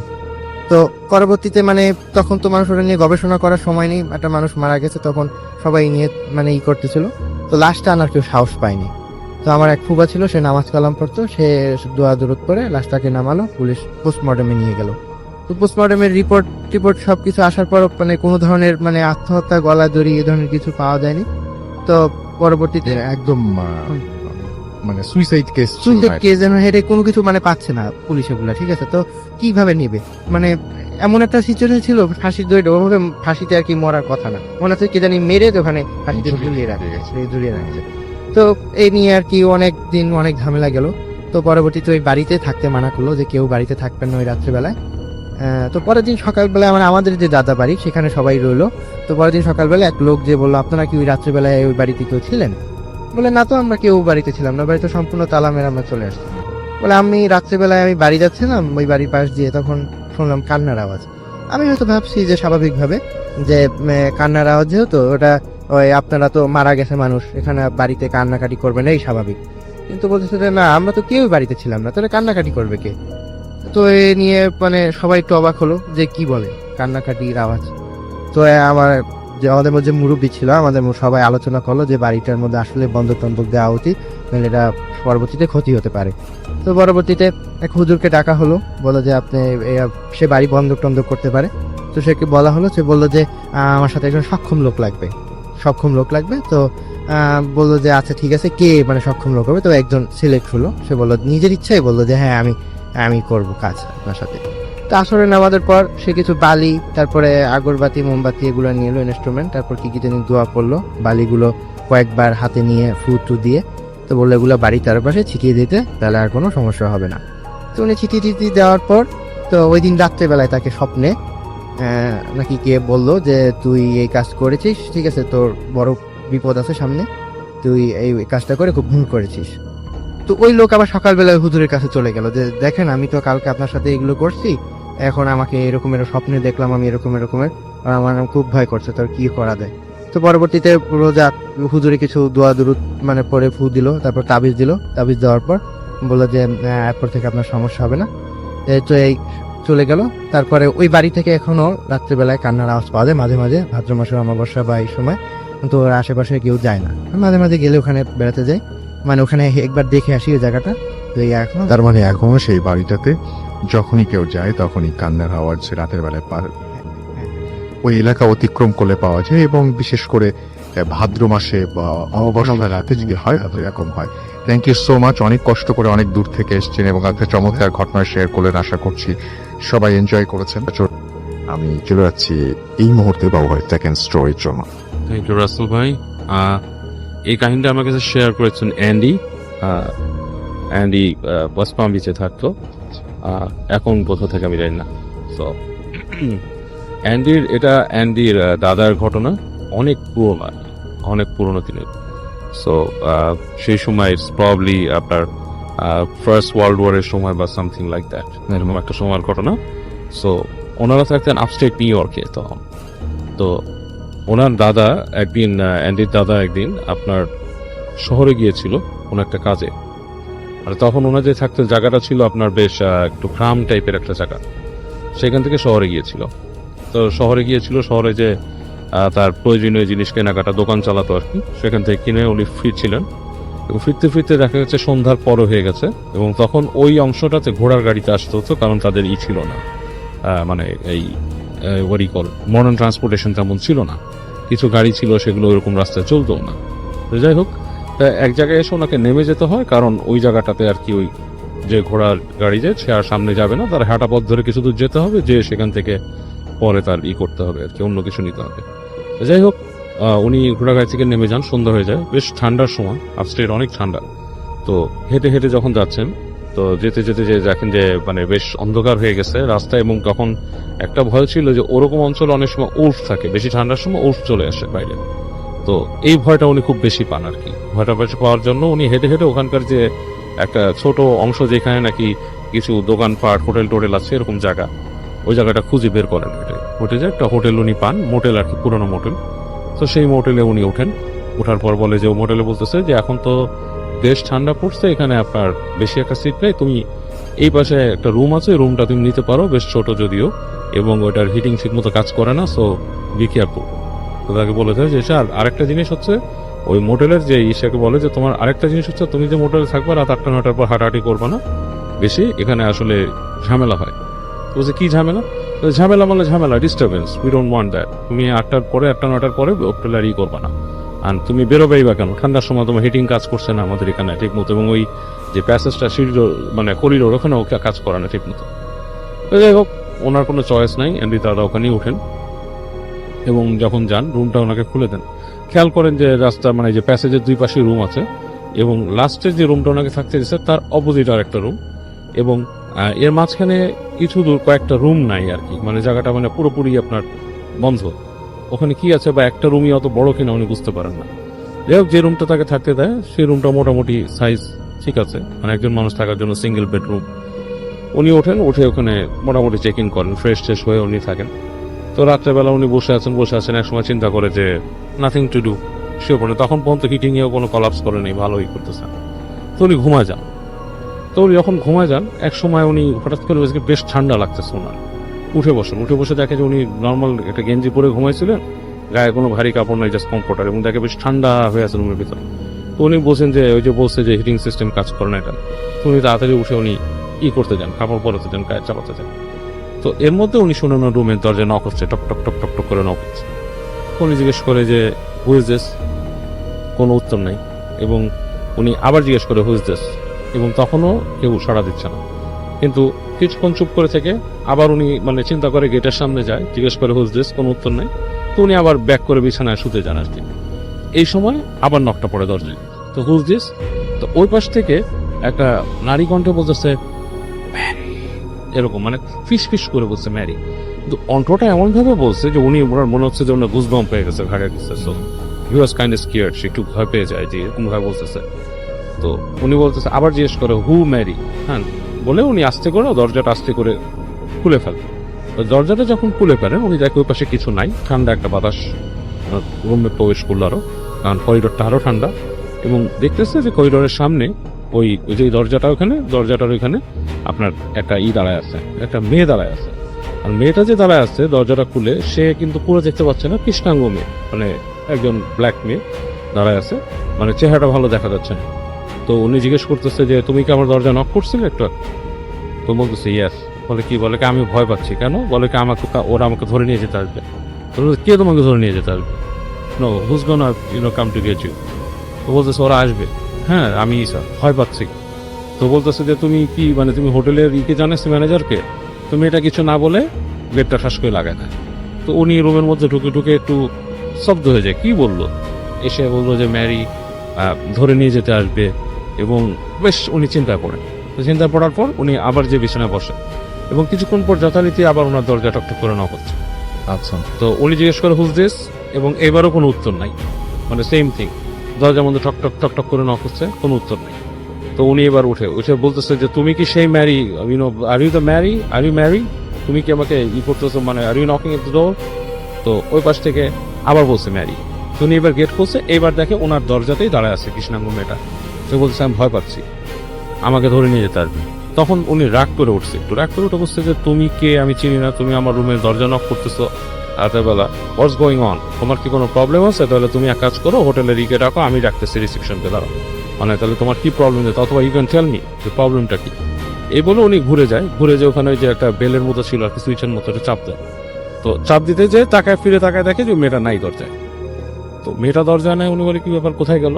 সো ই গট কিউরিয়াস, উনি আবার ভাবে যে আমি কি মানে এমন কিছু দেখলাম যে মানে কাউকে অফেন্ডেড করে ফেললাম, বা মেয়েটা আসলে প্রবলেমই ছিল। উনি নিজের রুমে দরজা খুলে উনি হাঁটে, দেখে যে ওই প্যাসেজটার মধ্যে লাইট নেই, অন্ধকার হয়ে আছে। আচ্ছা, আর সামনের যে রুমটা সেটার দরজা একটু খোলা। তো উনি করে কি আস্তে আস্তে যায় যে ওই রুমে ঢুকে উনি দেখে অন্ধকার, মানে ওই রুমের ভিতরে দেখা যাচ্ছে না, মানে লাইক জমাট বাঁধা অন্ধকার টাইপের। তো উনি আবার ফিরে আসে রুমে এসে খুঁজে দেখে কিছু পায় না। ওনার নিজের ব্যাগ ঘাটে, যে ওনার যে একটা লাইট ছিল ওই সময়কার, এরকম বড় লাইট পাওয়া যেত রাসেল ভাই, সেই লাইটটা খুঁজে উনি বের করে পথ চলার জন্য, ওইটা নিয়ে আসে। এসে উনি ওই রুমের দরজার মধ্যে ঢুকে লাইট জ্বালায় হয় কি, উনি যেটা দেখে, মানে এটা মানে ভেরি মানে একটা ডেঞ্জারাস থিং ওনার জন্য, যে মেয়েটাকে দেখছে ওই মেয়েটা দড়ি থেকে ঝুলে আছে, লাইক গলায় দড়ি নেওয়া টাইপের এরকম ঝুলে আছে, এবং ওনাকে দেখে ঠাস করে চোখ মেলে মেয়েটা, আচ্ছা, হট করে চোখ খুলে ফেলে। এটা দেখে উনি মানে লাইটটা ফেলে দিয়ে লাফ দিয়ে বের হয়ে আসে। উনি খুবই ভাবে করিডোর ধরে দৌড়ে যায়, নিচে যায় ম্যানেজারের সাথে চিৎকার চেঁচামেচি শুরু করে।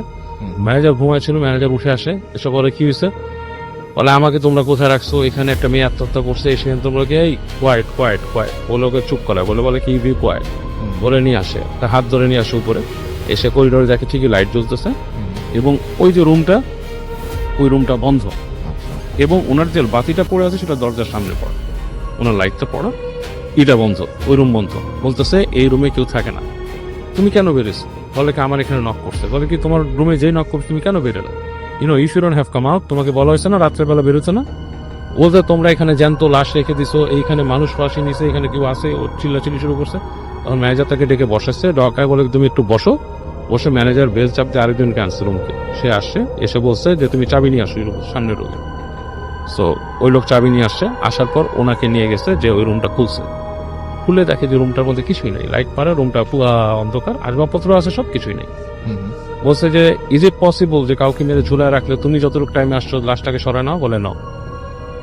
তখন বলতেছে যে এখানে একটা অকারেন্স ঘটছিল অনেকদিন আগে, এবং সেই অকারেন্সটা প্রায় মানুষ এরকম কিছু একটা দেখে। ম্যারি নামে একটা মেয়ে এখানে বাসা থেকে পলায় আসছিল, এবং সে এখানে থাকে, এবং রাতের বেলা সে গলায় দড়ি নেয়। আচ্ছা, হ্যাঁ, সে ফাঁসি নিয়ে মারা যায়, এবং অনেকেই এখানে এটা দেখে, এবং এর জন্য তোমাকে বলা হয়েছে রাত্রের বেলা এখানে বেরোতে না। এবং অনেক জায়গায় হোটেলে সেট আপ করা থাকে এরকম জিনিস, আমাদের এখানে সেট আপ কিছুই নাই। এবং দ্যাট ওয়াজ ওল্ড এজ, মানে ওই সময় কিন্তু এরকম সেট আপ ওইভাবে হতো না রাস্তায়। হ্যাঁ, এখন যেমন বাণিজ্যিক ভাবে এগুলো হয়ে গেছে। তো বলে যে তোমাকে এর জন্য মানা করেছিল বেরোতে না। উনি বলে আমি রুমে থাকবো না, আমি তোমাদের লবিতে বসে থাকবো, আমি তাও রুমে থাকবো। তো যাক, ওনাকে রুমে নিয়ে আসে, লবিতে উনি রাত কাটায়, সকালবেলা উনি বের হয়ে চলে আসে। সো এটা ওনার একটা এক্সপিরিয়েন্স ছিল। But related to this, by saying this, Rasel ভাই আমি বলতে চাই, এই যে কারিনের ব্যাপারটা আমি, হ্যাঁ, this is all linked up. মানুষ কিন্তু সে ম্যারিকে বা কাউকে দেখে না, যেটা হয় যে ও যে মারা গেছে, ওর সাথে যে কারিন যে আছে সে ওখানেই রয়ে গেছে, এবং সে কিন্তু মানুষকে বারবার দেখা দিচ্ছে, রিকল করাচ্ছে জিনিসটা।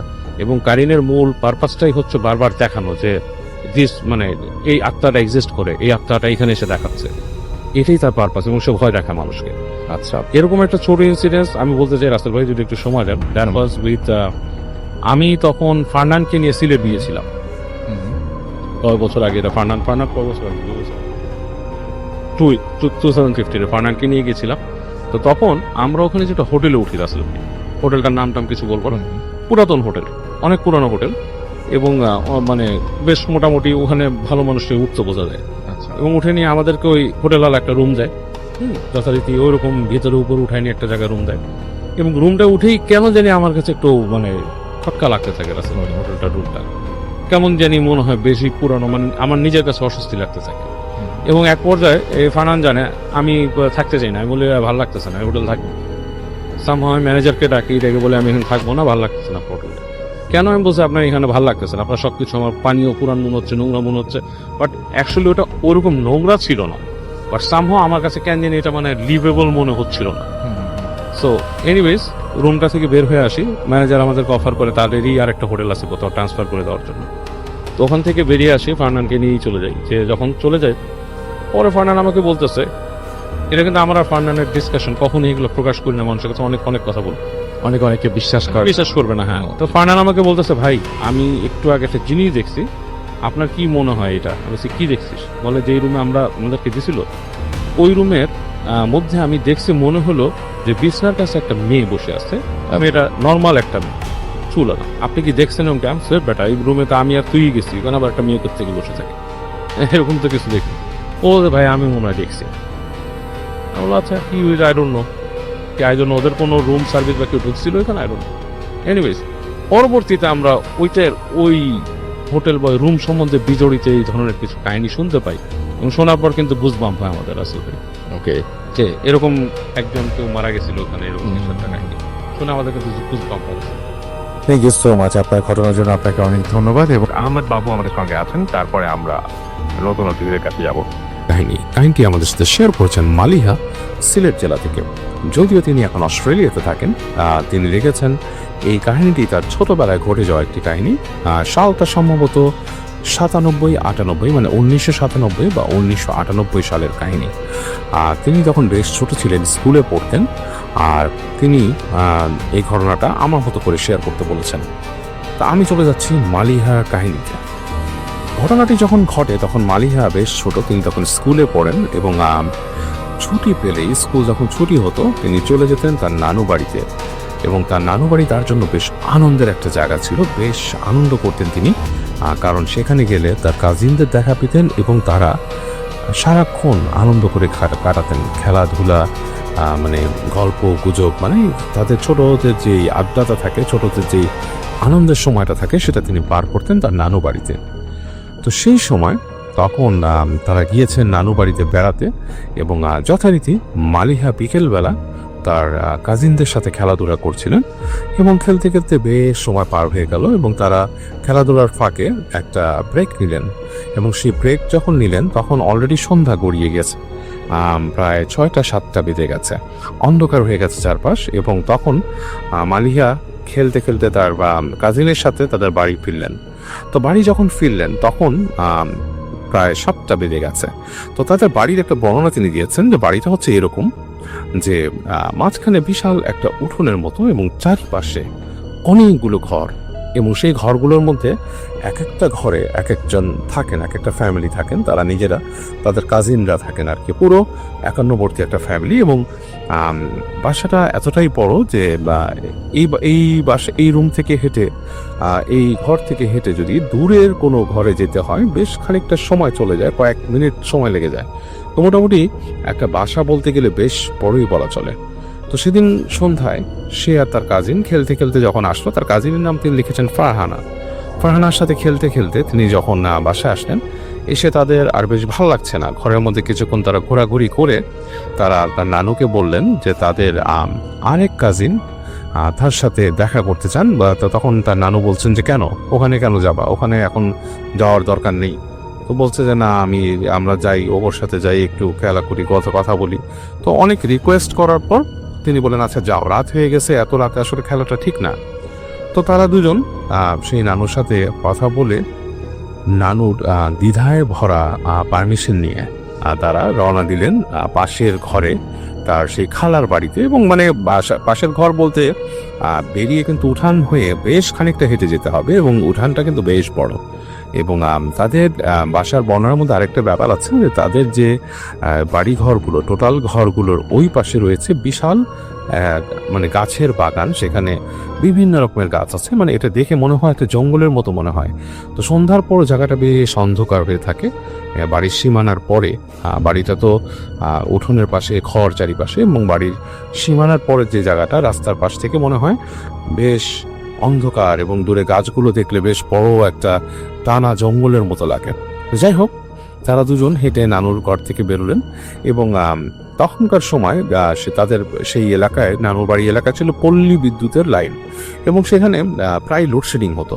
এবং ঘরগুলোর মধ্যে লোডশেডিংটা এভাবে হতো যে কোনো ঘরে ইলেকট্রিসিটি আছে, আবার কোনো ঘরে নেই, এরকম ভাবে আর কি হতো। মানে ডিপেন্ডস অন দা যেভাবে লাইট, মানে ইলেকট্রিসিটির ফেজ যেভাবে থাকতো সেভাবে কোনোটা থাকতো, কোনোটা থাকতো না, এরকম একটা ব্যাপার ঘটতো। তো যাই হোক, সেই মালিয়া এবং তার সেই কাজিন ফারহানা, তারা দুজন উঠোনে নামলেন, এবং উঠোনে নেমে দেখলেন বেশ চাঁদ উঠেছে আকাশে, বেশ জ্যোৎস্না আছে, এবং জ্যোৎস্নার একটা আলো সারা উঠোনে ছড়িয়ে পড়ছে।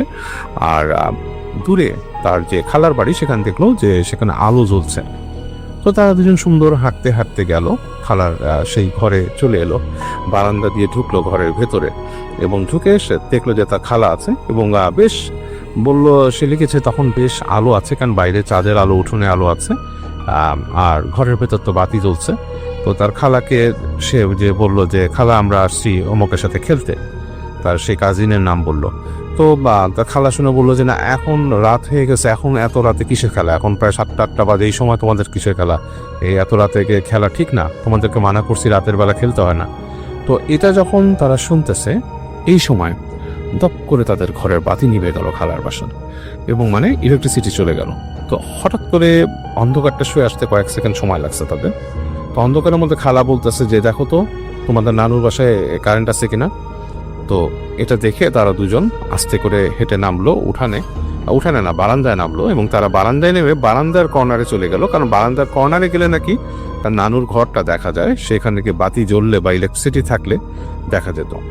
তো তারা হেঁটে যখন বারান্দার কর্নারে গেছে, হঠাৎ করে তার চোখ গেল দূরে, দুজনেই দেখছে একটু সামনে, বাসার থেকে প্রায় কয়েক গজ হবে, 10 গজ বা 15 গজ দূরে, গজ মানে প্রায় 20-30 ফিট দূরে আর কি। এবং সেখানে তারা দেখছে হঠাৎ করে চাঁদের আলোতে একটা লম্বা অবয়ব, লম্বা বলতে বেশ লম্বা একটা নারী মূর্তি, এবং সেটা মাটি থেকে প্রায় কয়েক ফিট উপরে ভেসে আছে। এবং সেই নারী মূর্তিটা বেশ লম্বা, সাধারণ কোনো মানুষের উচ্চতার সেটা না, মানে একটা মানুষ যদি 5 ফিট বা 6 ফিটের মধ্যে হয়, নারী মূর্তি সাধারণত 6 ফিট হয় না আমাদের দেশে, কিন্তু সেই নারীটাকে দেখে মনে হচ্ছে 8-10 ফিট লম্বা। এবং সে সাদা একটা ড্রেস পরে, সাদা একটা শাড়ি বা কাপড় পরা, সে বাতাসে ভাসছে, তার চুলগুলো দেখে বোঝা যাচ্ছে সেটা নারী, এবং বাতাসে পতপত করে উঠছে তার কাপড় এবং তার চুলের অংশ, এবং মনে হলো সেটা দূর থেকে তাদের দিকে তাকিয়ে আছে, এবং এই চাঁদের আলো পড়াতে সে তারা স্পষ্ট দেখলো। তো দুজনে দেখেই সেটা দেখে প্রচন্ড ভয় পেয়েছে, এবং একজন আরেকজনকে ধরে চিৎকার করে উঠলো, চিৎকার করে তারা চোখ বন্ধ করে দৌড় দিল সে উঠান থেকে, এবং চিৎকার করতে করতে করতে করতে নানু বাড়ি আসলো। তো তার নানু বেরিয়ে আসছিল ঘর থেকে, যে কি ব্যাপারটা বোঝার চেষ্টা করলো যে মানে ব্যাপারটা কি ঘটছে, নানু বেরিয়ে এসে কি হয়েছে তোদের। তার নানুকে জড়ায় ধরলো, তো তার কাজিন ক্রমাগত কাঁদতে লাগলো, কি হয়েছে বললো, তো এখানে ভূত আছে। তো তার নানু বলতেছে, না বাবা, এখানে কোনো ভূত নেই, তোমরা কি দেখছো কি। তো তারা দুজনেই বললো নানু কিরকম দেখছে। তো নানু তাড়াতাড়ি তাদেরকে ঘরের ভেতরে নিয়ে গেল, ঘরের ভেতর নিয়ে বোঝালো। তো তার কাজিন যে ছিল, মালিহার যে কাজিন ফারহানা, সে ক্রমাগত কাঁদছিল। তো মালিহা ভয়ে চুপচাপ করে গেছে। তো যাই হোক, তার নানি তাকে বোঝালো তার মা আসবে, এবং তাদেরকে দোয়া পড়ে ফু দিল, মাথায় হাত বুলিয়ে দিল, এবং তাদেরকে ঠান্ডা করে ঘরে নিয়ে আসলো। এরকম করে ওই দিন রাত হয়ে গেছে, ঘুমানোর সময় মালিহা শুয়ে আছে তার মায়ের পাশে চুপচাপ। খুব ভয় পেয়েছে সে গুটি সিটি মেরে ঘুমিয়ে গেছে। তার সব সময় মানে পুরো সময়টা তার চেহারায়, তার চোখের সামনে ভাসছে সেই নারী মূর্তিটা যেটা ভেসেছিল সেখানে। তো এরকম সময় তার মাকে সে ধরে রাখছে শক্ত করে। তো এই সময় দেখলো দরজায় খুটখুট শব্দ হলো। তো তার মা জিজ্ঞেস করলো কে। তো তার নানুর গলার আওয়াজ আসলো। তো তার মা যেয়ে আস্তে করে দরজাটা খুলে দিল। তো খোলার পরে তার নানু ঢুকলেন ঘরে, এবং তিনি দেখলেন নানু ফিসফিস করে বলছে যে বাড়িতে জিন আছে এবং এই জিন অনেকেই দেখে, ওরাও দেখছে, ওদেরকে রাতটার বাড়িতে দিস না। তো মালিহা কিন্তু সব শুনছে কথাগুলো এবং শুনে তার কাছে আরো ভয় লাগলো। এবং ওই দিন সারাটা রাত সে অনেক কষ্টে ঘুমিয়েছে, ঘুমাতে পারেনি, ভয় পেয়েছিল, তার চোখে শুধু ভাসছে। এবং সে এখন পর্যন্ত সেই জিনিসটাকে দেখতে পায়, চোখের সামনে চোখ বন্ধ করলে সে দেখতে পায় সেই দৃশ্যটা, যে এরকম লম্বা শাড়ি পরা একজন ভাসছে মাটি থেকে ওপরে। এবং যেহেতু এটা তার দেখা, তার নিজের দেখা একটা জিনিস, সে বলেছে ভাইয়া এটা বেশ ভয়ঙ্কর একটা অভিজ্ঞতা, কেউ যদি সামনাসামনি এরকম দেখতে পায় প্রচণ্ড রকমের ভয় পাবে, এবং এরকম কিছু যে আছে এটা আমি তার প্রমাণ, এটাই সে বলেছে। এবং সে বলেছে ঘটনাটা 100% মানে 100% সত্য। এবং সে বলেছে যে এই আমি এরকম আরও কিছু জিনিস আমাদের সাথে ঘটেছে এবং আমি আপনাকে পরে শেয়ার করব। যাই হোক, এই ছিল মালিহার কাহিনীটা খুব একটা বড় না, বাট আমি এটা প্রথমেই শেয়ার করলাম আজকে। এর কারণ হচ্ছে এই ধরনের জিনিস কিন্তু আমি অনেকের কাছে শুনেছি, অনেকেই এরকম কাহিনী আমার সাথে শেয়ার করেছেন। এবং যদিও কাহিনীগুলো খুব বড় না, ছোট ছোট কাহিনী, কিন্তু এর সত্যতা কিন্তু আছে। কারণ আমি অনেকের কাছে শুনি এরকম কাহিনী, এবং যাদের কাছে শুনি তারা মোটেই এই কাহিনীটা মানে ফ্যাব্রিকেট করার মতো কোনো ব্যাপার না। আর এই কাহিনীগুলো কিন্তু কোনো মিথও না, কোনো আরবান লেজেন্ডও না। এই ধরনের জিনিস অনেকেই দেখে গ্রামের বাড়িতে, কারণ গ্রাম তো জানেন আমাদের শহরের মতো এত ডেন্সড না, অনেক ছাড়া। যদিও এখন গ্রামে বিদ্যুৎ এসে পড়েছে, বিদ্যুতের অবস্থা বেশ ভালো, বিদ্যুৎ আর আগের মতো অবস্থায় নেই, এখন খুব ভালোই বিদ্যুৎ থাকে। তারপরেও যেহেতু খোলা প্রান্তর থাকে, আমি নিজে গ্রাম অঞ্চলে যে এক্সপিরিয়েন্স করে দেখেছি যে এক একটা বাড়ি থেকে আরেকটা বাড়ির বেশ দূরত্ব আছে, যেই বাড়িগুলো ক্লাস্টার্ড ভাবে থাকে, মানে একটা উঠোনের পাশ ঘিরে অনেকগুলো বাড়ি, তারপরের যে বাড়িটা হয় বেশ দূরে হয়, খানিকটা দূরে হয়। এবং রাস্তাগুলো রাতের বেলা যথারীতি কিন্তু বেশ অন্ধকার থাকে, ফসলের মাঠ আছে, আপনারা দেখলেই বুঝতে পারবেন জায়গাগুলো বেশ কোয়াইট। এবং জিন জাতি যা আছে এটা তো সত্যি কথা, এবং অনেকেই তা দেখতে পান, এবং যারা দেখেন তারা কিন্তু আসলেই ভয় পান। এই মালিহার কাহিনীর সূত্র ধরে আমি আপনাদেরকে আরও দুটো কাহিনী এখন শেয়ার করে ফেলবো, ছোট ছোট। এরকম একটা কাহিনী হচ্ছে রইসের। এবং রইস তখন রইস ঢাকায় থাকে এবং পড়াশোনা করে, সে তখন SSCA পড়ছে।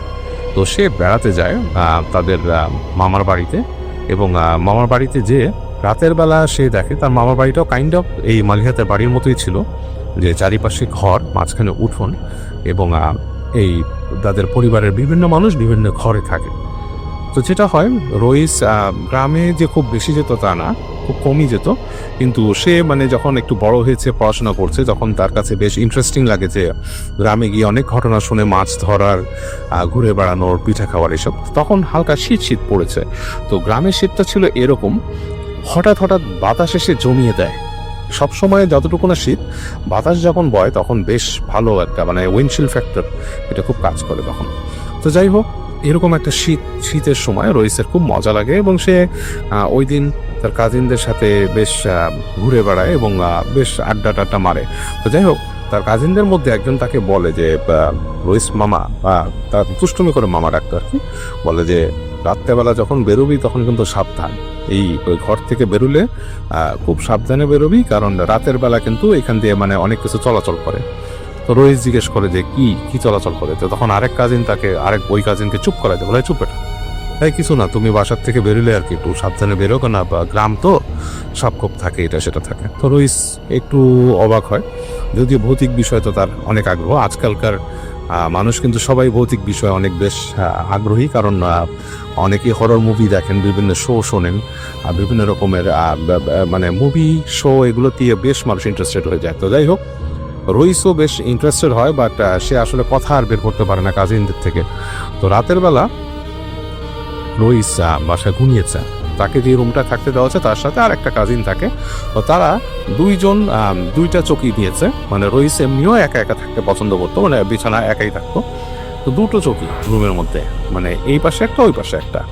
তো রইস রাতের বেলা শুয়ে রয়েছে, অনেকক্ষণ তার ঘুম আসে না। সে মোবাইল ফোনের আলোতে তার সাথে বই ছিল, সেই বই দেখলো, তারপরে সে নিজে কিছুক্ষণ ইন্টারনেট ব্রাউজ করলো, তারপর একসময় সে মোবাইলটা রেখে শুয়ে পড়ে। তো বেশ অনেকক্ষণ হয়েছে সে শুয়ে রয়েছে এবং তার ঘুম এসে যাচ্ছে। এই সময় রইসের মনে হলো আমি একটু ফ্রেশ হয়ে আসি, কেন তার একটু ফ্রেশ হওয়ার একটা মানে প্রেশার সে অনুভব করে। তো আস্তে করে সে ওঠে, তো উঠে ঘরের মধ্যে লাইট ছিল, তো সে চিন্তা করে যে আমি আর লাইট না জানাই, কারণ পাশে যে কাজিন আছে সে উঠে যেতে পারে বা তার চোখে আলো পড়বে, তো কি দরকার। তো এটা মনে করে সে আস্তে করে তার রুমের দরজাটা খোলে এবং সেই ঘরটা ছিল আসলে টিনের ঘর। যে ঘরটাতে তারা থাকছে সেটা একটা টিনের ঘর এবং দরজাগুলো হচ্ছে কাঠের এবং খুলকো তুলতে হয়, বলে ছিটকেনি না, খুলকো দিয়ে লাগাতে হয়। আপনারা অনেকে জানেন খুলকো বা হুড়কো যেটাই বলেন আপনারা, এরকম বাঁকানো থাকে, পেঁচিয়ে একটা ইসের মধ্যে একটা হুকের মধ্যে লাগিয়ে দিতে হয় এরকম। তো হুড়কোটা তুলে সে দরজাটা খুলে যখন বের হয় সামনে একটা বারান্দা। তো রইস খেয়াল করে যে বারান্দার মধ্যে বাইরের চাঁদের আলো এসে পড়ছে এবং বেশ লাগছে। বারান্দার ফ্লোর কিন্তু আবার সিমেন্টের এবং তাদের রুমের ফ্লোরও সিমেন্টের, যদিও ঘরটা টিনের। তো সুন্দর আলো এসে পড়ছে, বেশ লাগছে। তো সে চিন্তা করে যে এখানেও আলো জ্বালানোর কোনো প্রয়োজন নেই। তো সে হেঁটে বারান্দায় বের হয়ে বাইরে দেখে যে বেশ সুন্দর একটা পরিবেশ, চাঁদের আলো পড়েছে উঠোনে, দূরের ঘরগুলো দেখা যাচ্ছে, মানে তাদের যে অন্যান্য ঘরগুলো, আর ঝিঝি পোকার একটা ডাক, রাতের একটা সাউন্ড, ঝিঝি পোকার সাথে আরও একটা কিছু পোকা ডাকছে রাতের বেলা। তো অসাধারণ লাগে তার কাছে। তো সে মনে করে যে বাহ বেশ, তো যাই আমি আগে ফ্রেশ হয়ে আসি। তো রইস যখন নাকি উঠানে নামলো, নেমে কয়েক পা গেছে, হঠাৎ করে সে খেয়াল করে তাদের ঘরের যে কোনাকুনি জায়গাটা, তাদের বাসার পেছনের দিকে আবার ফসলের ক্ষেত, মানে সেখানে আসলে যাওয়ার কোনো জায়গা নেই, অনেক দূর পর্যন্ত বিস্তৃত ফসলের ক্ষেত এবং এই বিস্তৃত ফসলের ক্ষেতের ওই পারে আছে দূরে নদী, কিন্তু এই পাশের থেকে যে সামনে রাস্তার পাশের যে জায়গাটা কোনাকুনি তাদের বাড়ির মানে ঢোকার যে রাস্তাটা সেটা। তো হঠাৎ করে সে খেয়াল করে ঢোকার রাস্তার দিক থেকে কেউ একজন আসছে।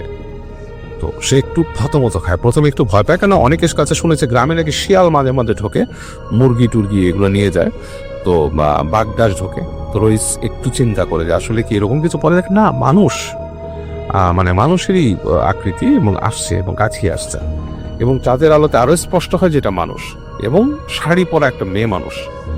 তো সে একটু থতমত খায় এটা ভেবে যে মানুষ যখন হেঁটে আসে তখন কিন্তু মানুষ পা ফেলে ফেলে আসে, মানুষের একটা হালকা ওঠা নামা হয়। আপনারা যারা যদি ভিডিও করেন কখনো, আপনারা যদি খুব হাইপার স্টেবিলাইজেশন বা মানে এই ধরনের স্টেবিলাইজ ক্যামেরা দিয়েও ভিডিও করেন আর হাঁটেন, দেখবেন আপনার ওঠানামাটা কিন্তু হালকা হালকা হচ্ছে। যেমন আপনারা যদি গোপ্রো দিয়ে কিছু ভিডিও করেন দেখবেন তখন একটু ওঠানামা হচ্ছে, আপনি হেঁটে হেঁটে ভিডিও করছেন, মানে হালকা একটা কিন্তু ওঠানামার মোশন থাকেই, এটা যতই আপনি স্টেবিলাইজড ক্যামেরা দিয়ে করেন না কেন।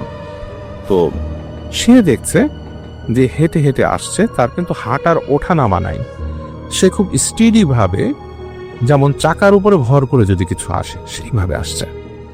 তো রইস একটু থতমত খেয়ে যায়, সে চুপচাপ দাঁড়িয়ে থাকে। সে কিন্তু এখনো উঠানের ঠিক মাঝামাঝি যায়নি, কারণ তার হাতের বাঁ দিকে খ্যাড়ের গাদা আছে, সেখানে খড় রাখা হয়, খড়ের একটা গাদা আছে এবং পেছন দিকে সে যে ঘর থেকে বেরিয়ে এসছে সেই ঘর তো আছে, ঘরের পাশে এক্সটেন্ডেড ঘর আছে। তো সে মোটামুটি চাঁদের আলোর মধ্যে পুরোপুরি এক্সপোজড না, একটা ছায়ার মধ্যে সে আছে।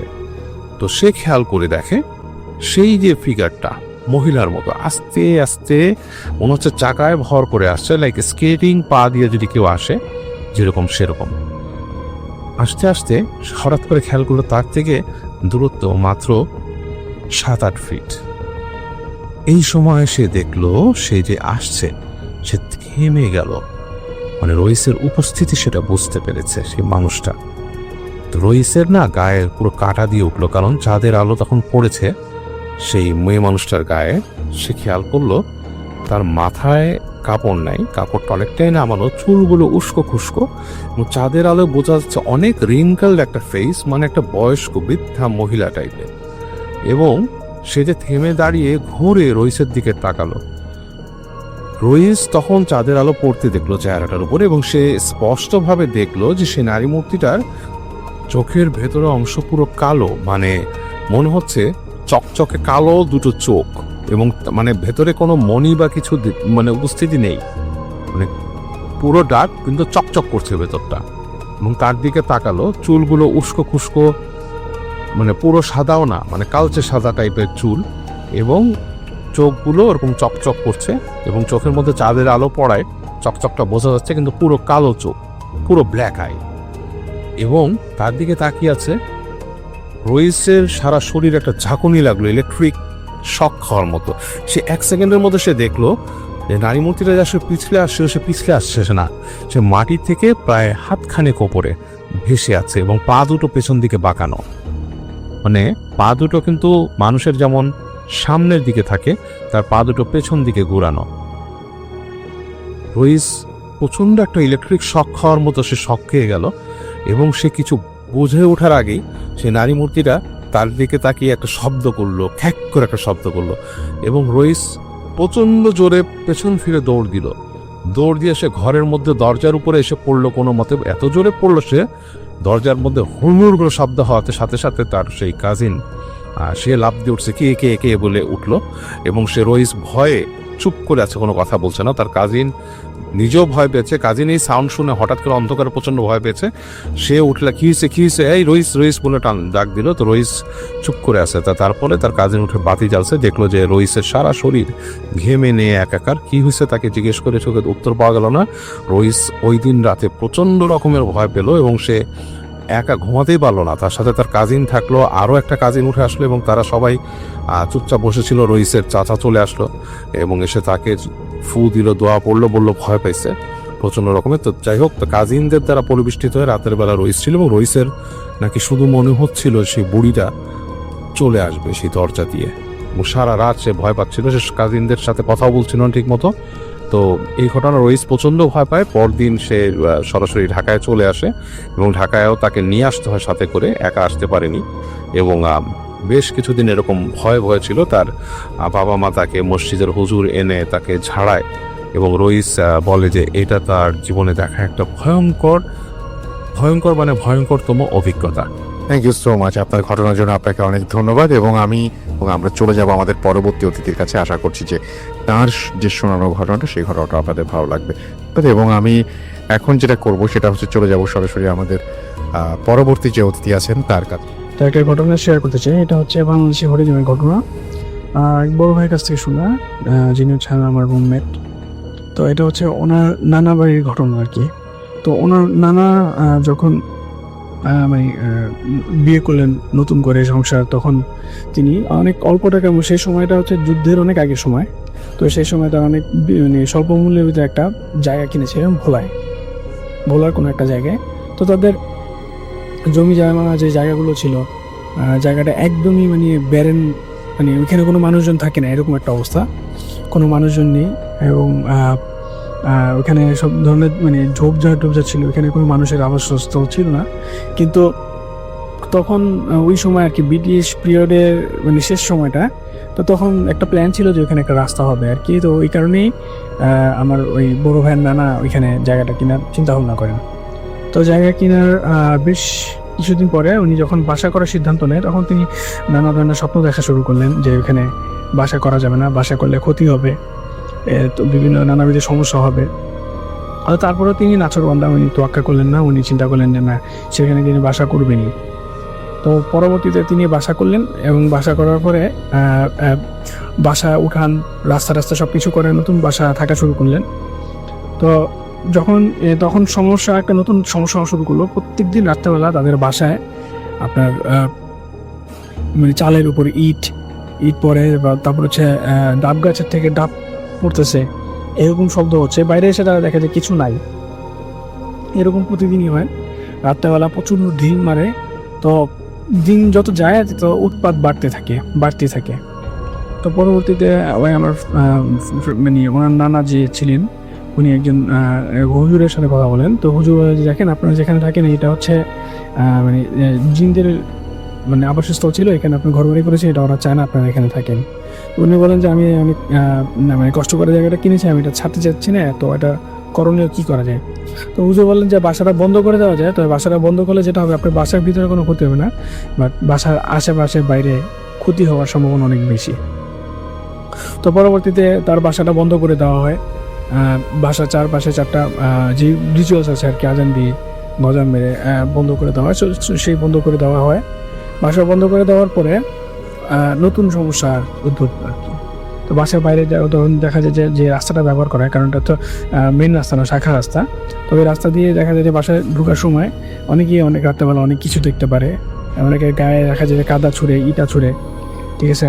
অনেকে ওনাদের মানে উনি যখন একদিন রাত্রেবেলা, তখন তো মানে কোনো গাড়ি ঘোড়া ছিল না, পায়ে হেঁটে যাতায়াত বা সাইকেলে করে মানুষ যাতায়াত করতো। তো উনি যখন রাত্রেবেলা সাইকেলে করে যাতায়াত করতেছে এমন একটা সময় একটা মহিলার মতো আবেশ দেখলেন, এবং মহিলা অনেক কান্দাকাটি করতেছে।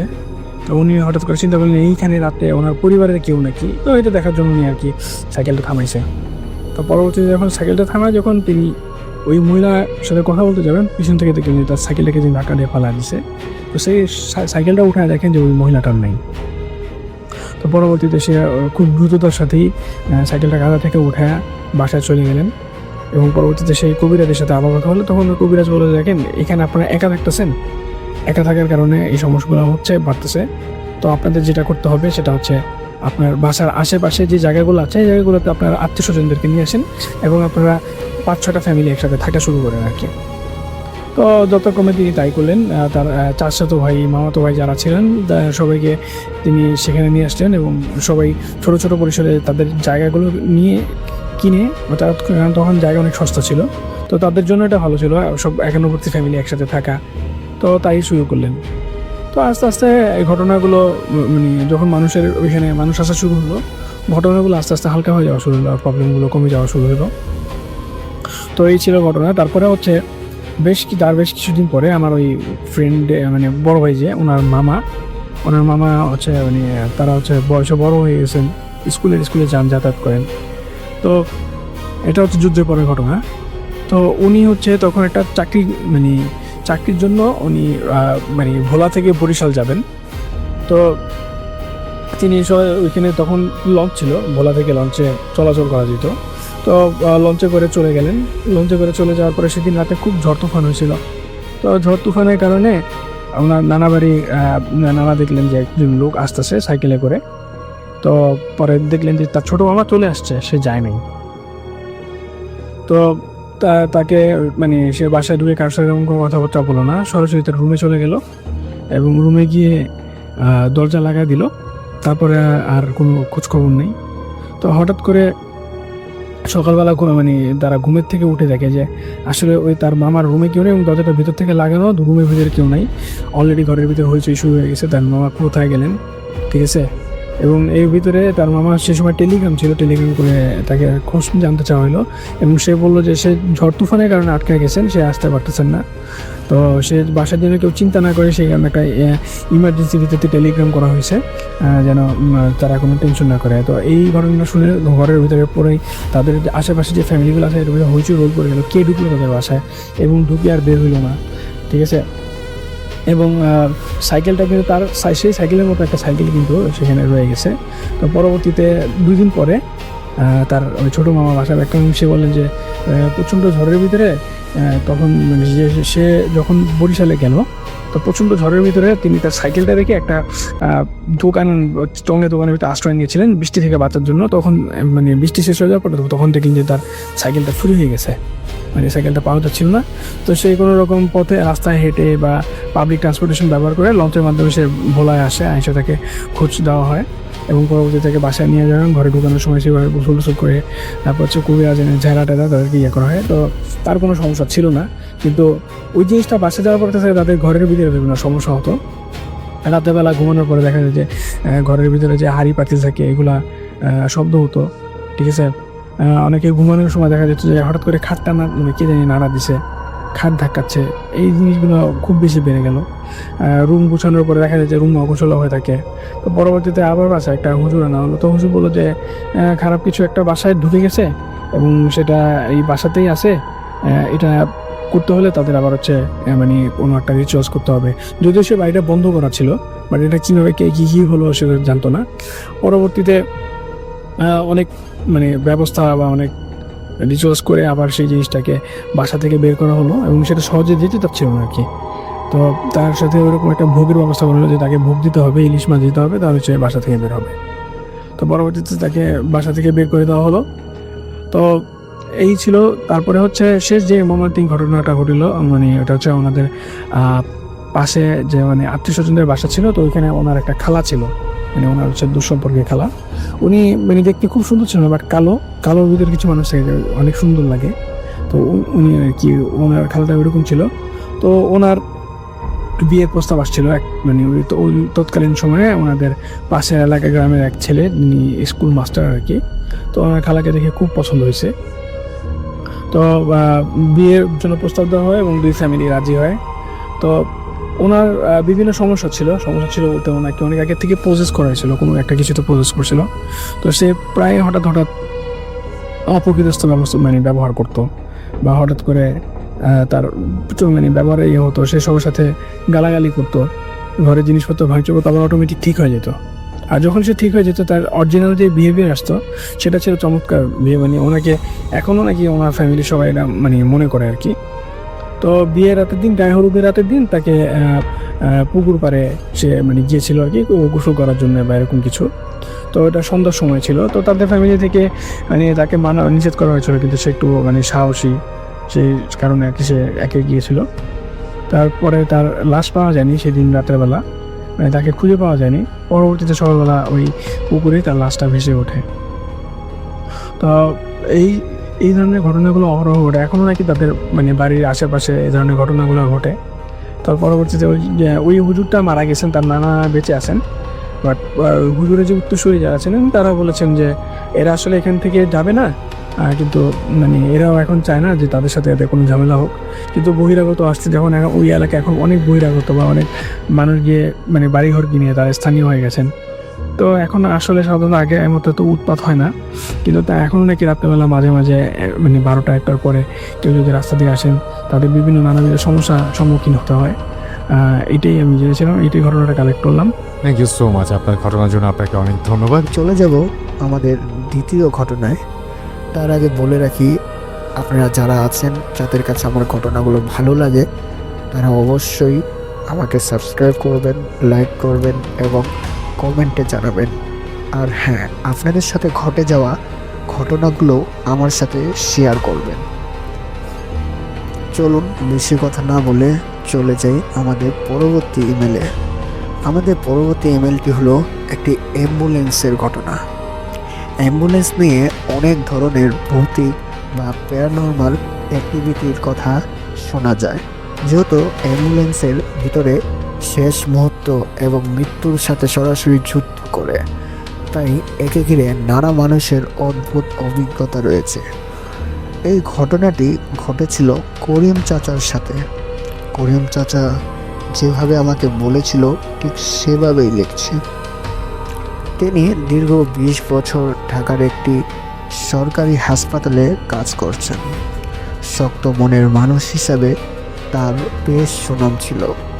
তিনি না জানে কত রক্তাক্ত মানুষকে দেখেছেন, কত লাশ তার গাড়িতে উঠিয়েছেন, কিন্তু সেই এক রাতের ঘটনা তার জীবনের দেখার দৃষ্টিভঙ্গিকে বদলে দিয়েছিল। সময়টা ছিল ভাদ্র মাসের এক রাত। ঘড়িতে তখন রাত 2:15। করিম চাচা হাসপাতালের গ্যারেজে ঝিমাচ্ছিলেন। ঠিক তখনই তার ফোনে একটা কল আসে। ওপাশ থেকে খুব নিচু এবং ভরা গলায় একজন পুরুষ মানুষে বললেন, ভাই, আমার মা খুব অসুস্থ, দম নিতে পারছে না, দয়া করে সাভারের আমিনবাজারের কাছে অমুক কালভার্টের সামনে দ্রুত আসুন, আমাদের হাতে সময় খুব কম। করিম চাচা দেরি না করে অ্যাম্বুলেন্স নিয়ে বের হয়ে পড়লেন। বাইরে তখন বৃষ্টি হচ্ছিল, সাথে বিদ্যুতের ঝলকানি। বেশ কিছুক্ষণ ড্রাইভিং করার পর নির্দিষ্ট জায়গায় পৌঁছে গেলেন।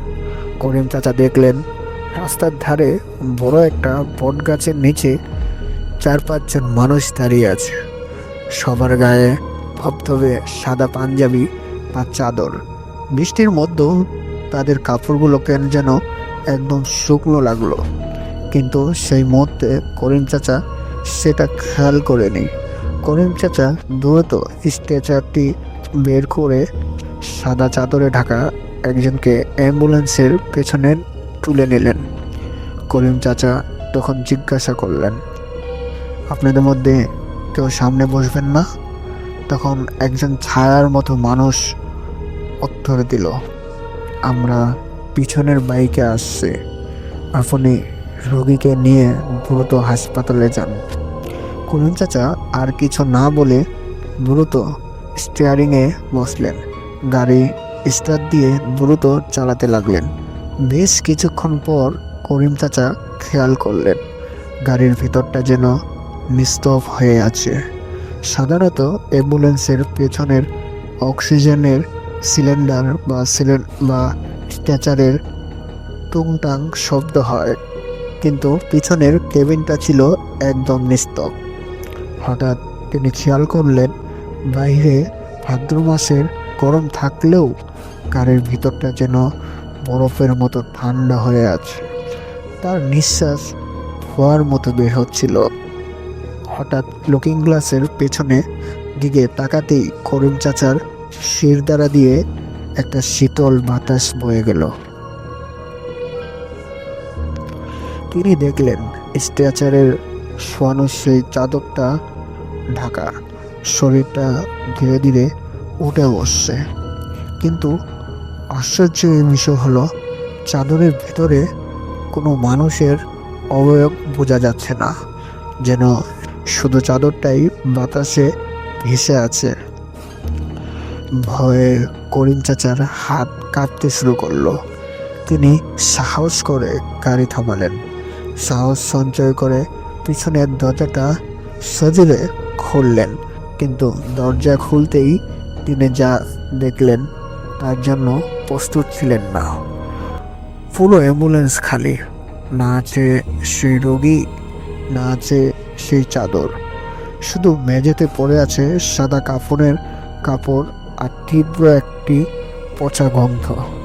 ঠিক সেই মুহূর্তেই পাশের জঙ্গল থেকে এক বিভৎস হাসি শব্দ ভেসে আসলো, যা মুহূর্তেই আবার কান্নায় রূপ নিল। করিম চাচা আর এক সেকেন্ডও সেখানে দাঁড়ায়নি, উল্টা দিকে গাড়ি ঘুরিয়ে এক টানে হাসপাতালের গ্যারেজে ফিরে আসলেন। পরের দিন সকালে খোঁজ নিয়ে জানা যায় ওই একই জায়গায় ঠিক 3 বছর আগে এক বৃদ্ধা চিকিৎসার অভাবে রাস্তায় ধারে মারা গিয়েছিলেন। তার পরিবার অনেক চেষ্টা করেও সময় মতো কোনো অ্যাম্বুলেন্স জোগাড় করতে পারেনি। স্থানীয়দের বিশ্বাস সেই অতিরিক্ত আত্মা আজও মাঝরাতে অ্যাম্বুলেন্সের অপেক্ষায় রাস্তার ধারে দাঁড়িয়ে থাকে। এই বলে সে তার ঘটনাটি শেষ করলো। আশা করি তার ঘটনাটাও আপনাদের কাছে ভালো লেগেছে। আমরা চলে যাব আমাদের লাস্ট ইমেলে, গ্রামের একটি ঘটনা। আশা করি এটাও ভালো লাগবে আপনাদের কাছে। তার আগে বলে রাখি সবাইকে, আমার অনলাইন ভূত এফএমটিকে আপনারা সবাই সাবস্ক্রাইব করবেন। আপনাদের সাথে কোনো ঘটনা থাকলে আমাকে অবশ্যই ইমেল করবেন। চলুন বেশি কথা না বলে আমরা আমাদের ঘটনায় চলে যাই। গ্রামের নির্জনতা আর অন্ধকারের মাঝে এমন ঘটনা ঘটে যা যুক্তি দিয়ে ব্যাখ্যা করা যায় না। উত্তরবঙ্গের একটি গ্রামে এক সত্য ঘটনা। ঘটনাটি ঘটেছিল কুড়িগ্রাম জেলার এক দুর্গম গ্রামে। আজ থেকে প্রায় 10-12 বছর আগে। গ্রামের নাম কালীতলা, নাম পরিবর্তন করা হয়েছে। গ্রামের শেষ মাথায় ছিল একটি বিশাল পুরনো শ্মশান, আর তার পাশ দিয়ে বয়ে যেত একটি মরা নদী। শামসের আলী ছিলেন গ্রামের একজন কৃষক। একদিন রাতে তার গোয়ালের গরু খুব ডাকাডাকি করছিলেন। রাত তখন আনুমানিক 12টা। তিনি ভাবলেন হয়তো চোর এসেছে। হাতে একটা টর্চ লাইট নিয়ে আর লাঠি নিয়ে তিনি গোয়াল ঘরের দিকে এগিয়ে গেলেন। তার স্ত্রী জামিলা ঘরের ভেতর থেকে শুনলেন শামসের আলী কার সাথে যেন কথা বলছেন।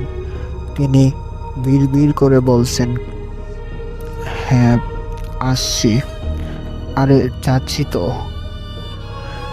জামেলা ভাবলেন হয়তো কোনো প্রতিবেশী সাহায্য চাইতে এসেছেন, কিন্তু 10 মিনিট হয়ে গেল শামসের ফিরে আসলো না। জামেলা বাইরে এসে দেখলেন গোয়ালঘরের গরুগুলো ছটফট করছে, কিন্তু শামসের আলী কোথাও নেই। জামেলা তৎক্ষণিক তার প্রতিবেশীকে বললেন। কিছুক্ষণ পর পুরো গ্রাম ভেঙে পড়ল শামসের আলীকে খুঁজতে। হারিকেন আর টর্চ লাইট নিয়ে গ্রামের জোয়ান ছেলেরা নদীর ধারে যায়। হঠাৎ দেখা গেল নদীর মাঝখানে, যেখানে হাঁটু সমান পানি, সেখানে শামসের আলী একা দাঁড়িয়ে আছেন। তার চোখ দুটো টকটকে লাল, আর তিনি এক দৃষ্টিতে শ্মশানের দিকেই তাকিয়ে আছেন। গ্রামের মুরব্বী কাশেম মিয়া এসে তাকে চাপটে ধরলেন। শামসের আলী অস্বাভাবিক শক্তি দিয়ে তাকে ঝাপটা মেরে ফেলে দিলেন। তার গলার আওয়াজ তখন মানুষের মতো ছিল না, অনেকটা জন্তু গুগরানোর মতো ছিল। যেমন জন্তু গুগরালে ঠিক যেমনটা আওয়াজ বের হয়, ঠিক তেমনভাবে সে কথা বলছিল। তিনি বারবার বলছিলেন, ওরা ওরা আমাকে ডাকছে, ওরা বলছে আমার সময় শেষ, আমার যেতে হবে, তোমরা চলে যাও, আমার ওদের সাথে যেতে হবে। গ্রামের এক ওঝাকে ডাকা হলো। ওঝা এসে সরিষা পোড়া দিতেই শামসের আলী জ্ঞান হারালেন। পরের দিন সকালে যখন তার জ্ঞান ফিরল, তিনি যা বললেন তা শুনে সবার রক্ত হিম হয়ে গেল। শামসের আলীর বয়ান ছিল, তিনি যখন গোয়ালে যান তখন দেখেন তার মৃত বাবা, যিনি আজ থেকে 5 বছর আগে মারা গিয়েছেন, বাহিরের অন্ধকারে দাঁড়িয়ে তাকে হাত টানি দিয়ে ডাকছেন। বাবা তাকে বলছেন, চল খোকা, নদীর ধারে, ওপারে তোর মা তোর জন্য অপেক্ষা করছে, তুই না গেলে সে বড় কষ্ট পাবে, চল খোকা। শামসের আলী কিছুক্ষণের জন্য হিপনোটাইজ হয়ে তার বাবার পেছনে হাঁটতে শুরু করেন। তিনি খেয়াল করলেন তার বাবার পাদতো সামনের দিকে নয়, বরং উল্টা দিকে ঘোরানো ছিল, এবং তিনি মাটির উপর দিয়ে নয়, বরং মাটির কয়েক ইঞ্চি উপর দিয়ে ভেসে চলছিলেন। সবচেয়ে আশ্চর্যের বিষয় হলো, শামসের আলীকে যে রাতে উদ্ধার করা হয় তার ঠিক 3 দিন পর তিনি হঠাৎ করেই মারা যান। চিকিৎসকরা বলেছিলেন হার্ট অ্যাটাকে মারা গিয়েছেন, কিন্তু গ্রামের মানুষ লক্ষ্য করেছিলেন তার শরীরের চামড়ায় বড় বড় নখের আঁচড় ছিল, যা কোনো মানুষের পক্ষে করা সম্ভব ছিল না। আজও সেই গ্রামে গভীর রাতে কেউ একা বের হয় না। স্থানীয়দের বিশ্বাস, শ্মশানের সেই আত্মারা মাঝে মধ্যেই পরিচিত মানুষদের রূপ ধরে প্রিয়জনদের কাছে এসে তাদেরকে ডাকে। একে গ্রাম ভাষায় নিশির ডাক বলা হয়।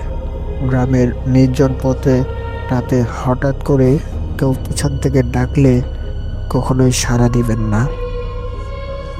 এই বলে আজকে আমাদের ঘটনাটি শেষ হলো। এই ছিল আজকের 3টি ইমেল।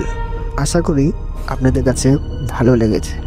ভালো লাগলে অবশ্যই আমার অনলাইন ভূত এফএমটিকে সাবস্ক্রাইব করবেন। আর হ্যাঁ, কমেন্টে অবশ্যই জানাবেন ঘটনাগুলো কেমন লাগলো। তার পাশাপাশি আপনাদের কাছে যাদের কাছে ঘটনা রয়েছে তারা অবশ্যই আমাকে ইমেল করবেন, আপনাদের ঘটনাগুলো শেয়ার করবেন।